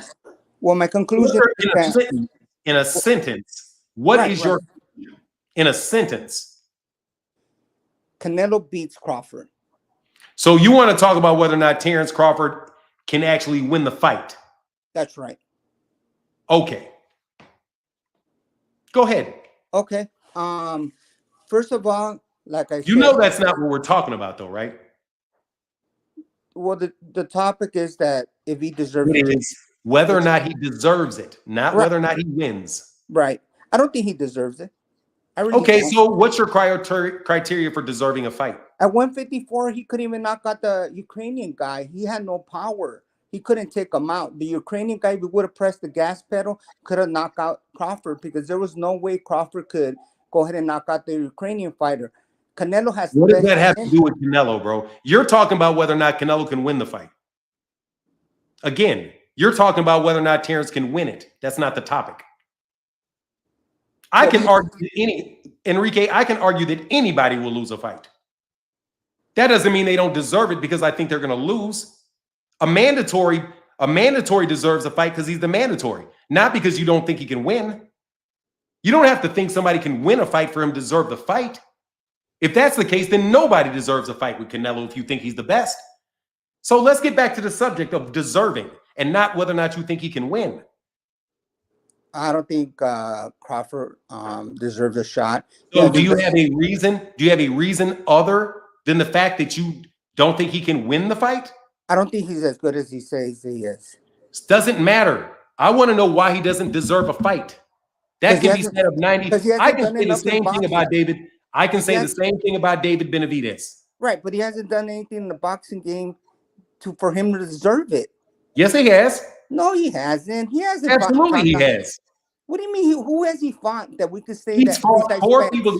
Man, first of all, dude, Enrique, I am not going to spend a lot of time with somebody that is fucking stupid. So we're going to have to stop doing the same shit and having the same goddamn conversations every time. It does not matter whether or not you think he can beat Terrence Canelo or not, because every single solitary boxing match, there is a favorite and an underdog. Every fight. So not being an underdog in a fight does not eliminate you from qualifying to have one. Also, there's a bunch of people that think that they're better than they really are. So what if he thinks he's better than he is? So what? People deserve a fight if they're a boxer? Check. World champion? Check. Multiple time world champion? Check. Big pay-per-view performance? Check. Name recognition? Check. Like I said, Crawford, just because Crawford, he thinks he deserves a fight. That's another topic you've been hinting on. Crawford doesn't deserve a fight just because he's a black fighter. I didn't say, I never mentioned him being black. Yes, you did. No, I didn't say he deserved it because he was black. I did not. Liar, I did not say that. I said I support him because I support black fighters. I said he deserves it because he has the accolades and the skills for the fight. That's what I said. Deserve it because he's black. That's what you're telling me. I did not say he deserves it because he's black. Oh. That's a lie. I could tell you a bunch of, matter of fact, let me just get rid of that lie. Let me tell you a bunch of black fighters that do not deserve a fight with Canelo Alvarez. I am black and I do not deserve a fight with Canelo Alvarez. Tevin Farmer is black. He doesn't deserve a fight with Canelo Alvarez. Devin Haney is black. He does not deserve a fight with Canelo Alvarez. What number of black people do you want me to give to you that do not qualify because they're black? Because I can name off 100 of them. And when I get done with 100 that don't qualify because they're black, I'm going to then lay out why I actually think he deserves it. And I'm only going to point to his skill and his accomplishments, which are vast and absolutely beyond argument. You are focused on race, not me. Well, I disagree, but that's fine. You have your own You opinion. can disagree to your purple in the fucking face. Okay. You keep telling me that I said things that I didn't say. I do not think Terrence Crawford deserves that fight because he's black. And it is absolutely irrelevant to my calculation as to whether he deserves the fight or not. My question is not whether he deserves it all, because that is some bullshit, subjective bullshit. I want to know whether he's qualified for the fight or not. Not at Canelo's level. He's not as qualified. Excuse me, Slowpoke. I'm not done. Okay. I am not talking about the word deserve, because that shit is subjective and I don't give a fuck. I want to know whether he qualifies for the job or not. No, he does not. He absolutely does qualify for the job. He is a professional fighter. He is a top 2 pound-for-pound fighter in the world. He has the same arm reach as Canelo. He's the same height as Canelo. They've competed in the same division. They have common opponents. Do you forget that they have common opponents? Amir Khan. So they have both fought in 2 of the same weight classes, both 147 and 154. The only thing that separates a fight at 168 with Canelo is that Terrence Crawford hasn't fought at 160 yet. But seeing as he fought at 135, 140, 147, and 154, that's 4 divisions. Canelo went from 147 to 154 to 160 to 168. Those are 4 divisions from where he originally was. The fact of the matter is, Terrence Crawford only turned pro at 7 pounds less than Canelo Alvarez did. Canelo campaigned at 147. Terrence Crawford began his career at 140. He went down and back up. Canelo just went up. He is absolutely qualified for the job. If he's not qualified for the job, you cannot name me a single solitary person that is qualified for the job. None. I'd much rather see Benavidez with Canelo. That's who you would prefer to see. It's not a question of whether or not Terrence Crawford is qualified.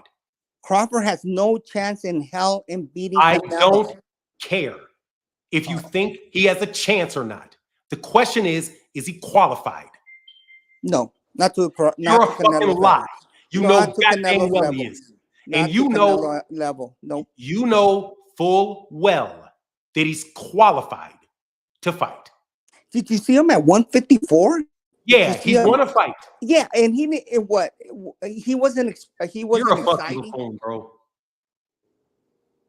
Canelo Alvarez got beat up at 154 by a 147 pounder. It did not keep him from being qualified. Who's that? Who was that? Floyd.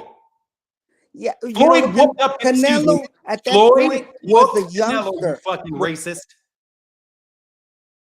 Floyd whooped Canelo, and Canelo still was able to move up and fight somebody for a championship at 175. Canelo lost and wasn't disqualified. But an undefeated fighter, you want to disqualify him for a win. You won't disqualify from Canelo for 2 losses. 1 to Bivol, 1 to Floyd. That doesn't disqualify him. But a performance where you win disqualifies Bud. You got some mighty interesting logic. It's almost like you got one standard for one group of people and another standard for another group of people. That's not true. Don't make this a race game, okay? I didn't. Oh, you're making it one. No, you keep hitting on that. Shut up. All I said is you got 2 double standards, dummy. I didn't even mention race, dummy. You keep doing it. I said Canelo has a standard. I didn't say a Mexican does. Canelo qualifies even though he lost. But Terrence Crawford is disqualified because he won. That's 2 standards for 2 different people. One guy you like and one guy you don't. Let me remind you, Canelo is not undefeated. He has lost fights at 175. He's lost fights at 154. And multiple people said he lost to Trout and Lara. So how in the world does one bad performance disqualify him from a guy that has had multiple bad performances against guys that are not as good as Terrence Crawford? There's a lot of fighters out there that could deserve a shot with Canelo. Exactly. There's a lot. So stop saying Bud ain't one of them. Thank you. Get your dumb ass off. Get your ass back in the comment section. You are a stone cold fucking racist. Let me be clear to you, bro. Terrence Crawford absolutely deserves that fight.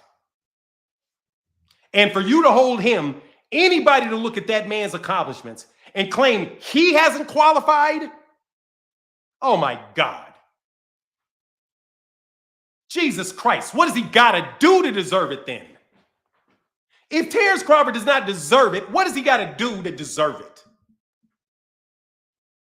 What does he got to do? He got to go knock out Anthony Oh, I get it. He hasn't gone up and knocked out Daniel Dubois yet. And I never said black, Mr. Enrique. Not once. That is on your mind. And I know it's on your mind.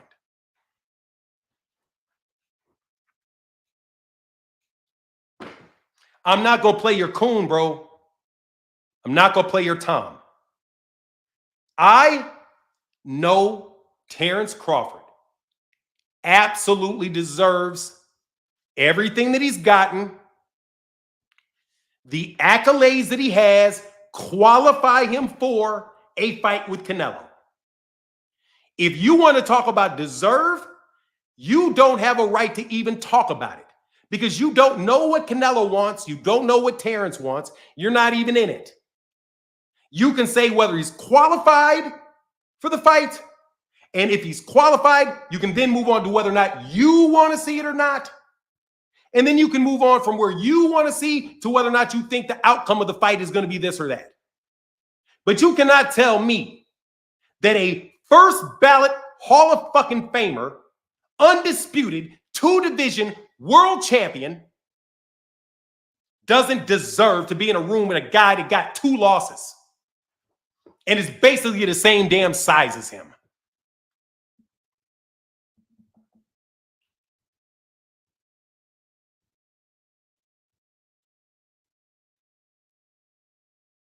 But you think it's because I changed my mind on Terrence. No, I did not change my mind on Terrence, you dumbasses. The next time you idiots talk to me, listen to me, I'm going to talk about how Terrence Crawford negotiates contracts, and I'm going to say the same thing I always said about that. It's your inability to track conversations and relate what somebody says to the premise of the discussion. That's not my weakness. Who pissed me off? Nobody pissed me off. I read about myself on the internet. And you know what it said about me on the internet?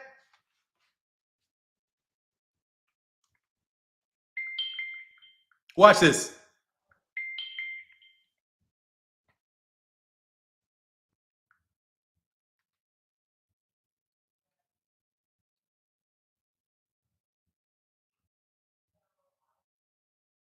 Listen to this. For Non-International Boxing, a platform by Martin Blackwell, is deeply committed to the sport of boxing, approaching it not just as a physical competition, but also as a cultural and social phenomenon. Blackwell's discussion often emphasized the historic and social political context of boxing, exploring how the sport has been a pathway for marginalized communities, particularly but not exclusively the African American experience, to achieve recognition and success. Blackwell is known for his strong opinions on the sport's current state, including the business aspects that sometimes overshadow the purity of the sport. He frequently engages in discussions about the integrity of boxing, criticizing how promotional interests can affect matchups and the careers of fighters. His approach to boxing is analytical and often draws on broader cultural critiques, echoing the ideas of Frantz Fanon, who has explored the intersection of sports, race, and society. Blackwell's commentary reflects a deep respect for the sport, but he is also unafraid to critique its flaws. You got that shit right. But he's also unafraid to critique its flaws, particularly where he sees injustices or exploitation of fighters. This blend of admiration and critical analysis makes his platform a unique voice in the boxing community.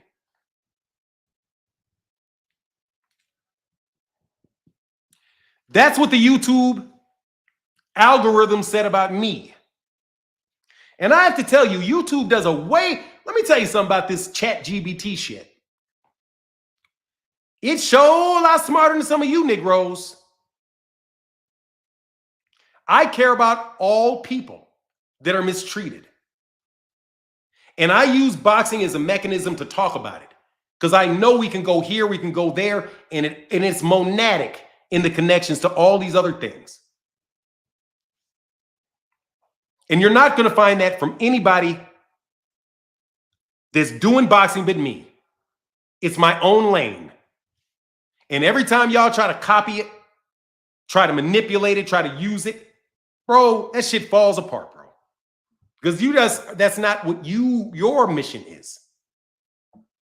I am not no bot-ass YouTube channel.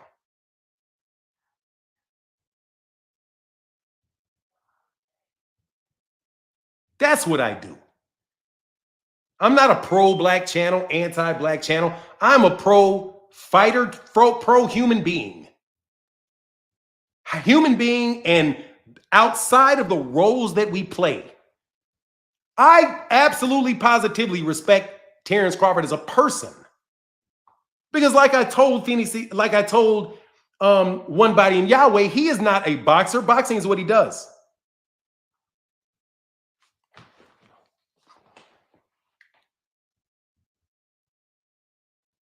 Boxing is what he does. So if we talk about his boxing, it's untouchable.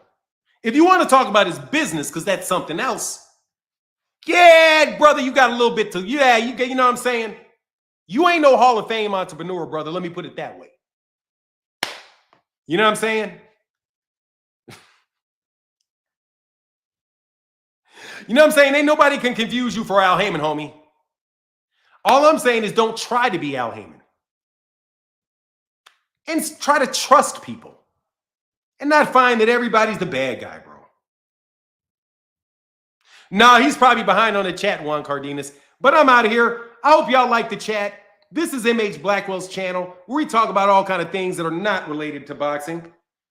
And I want to thank you for the Cash App. If anybody wants to support on the way out the door, now's your time. Because, oh, shit.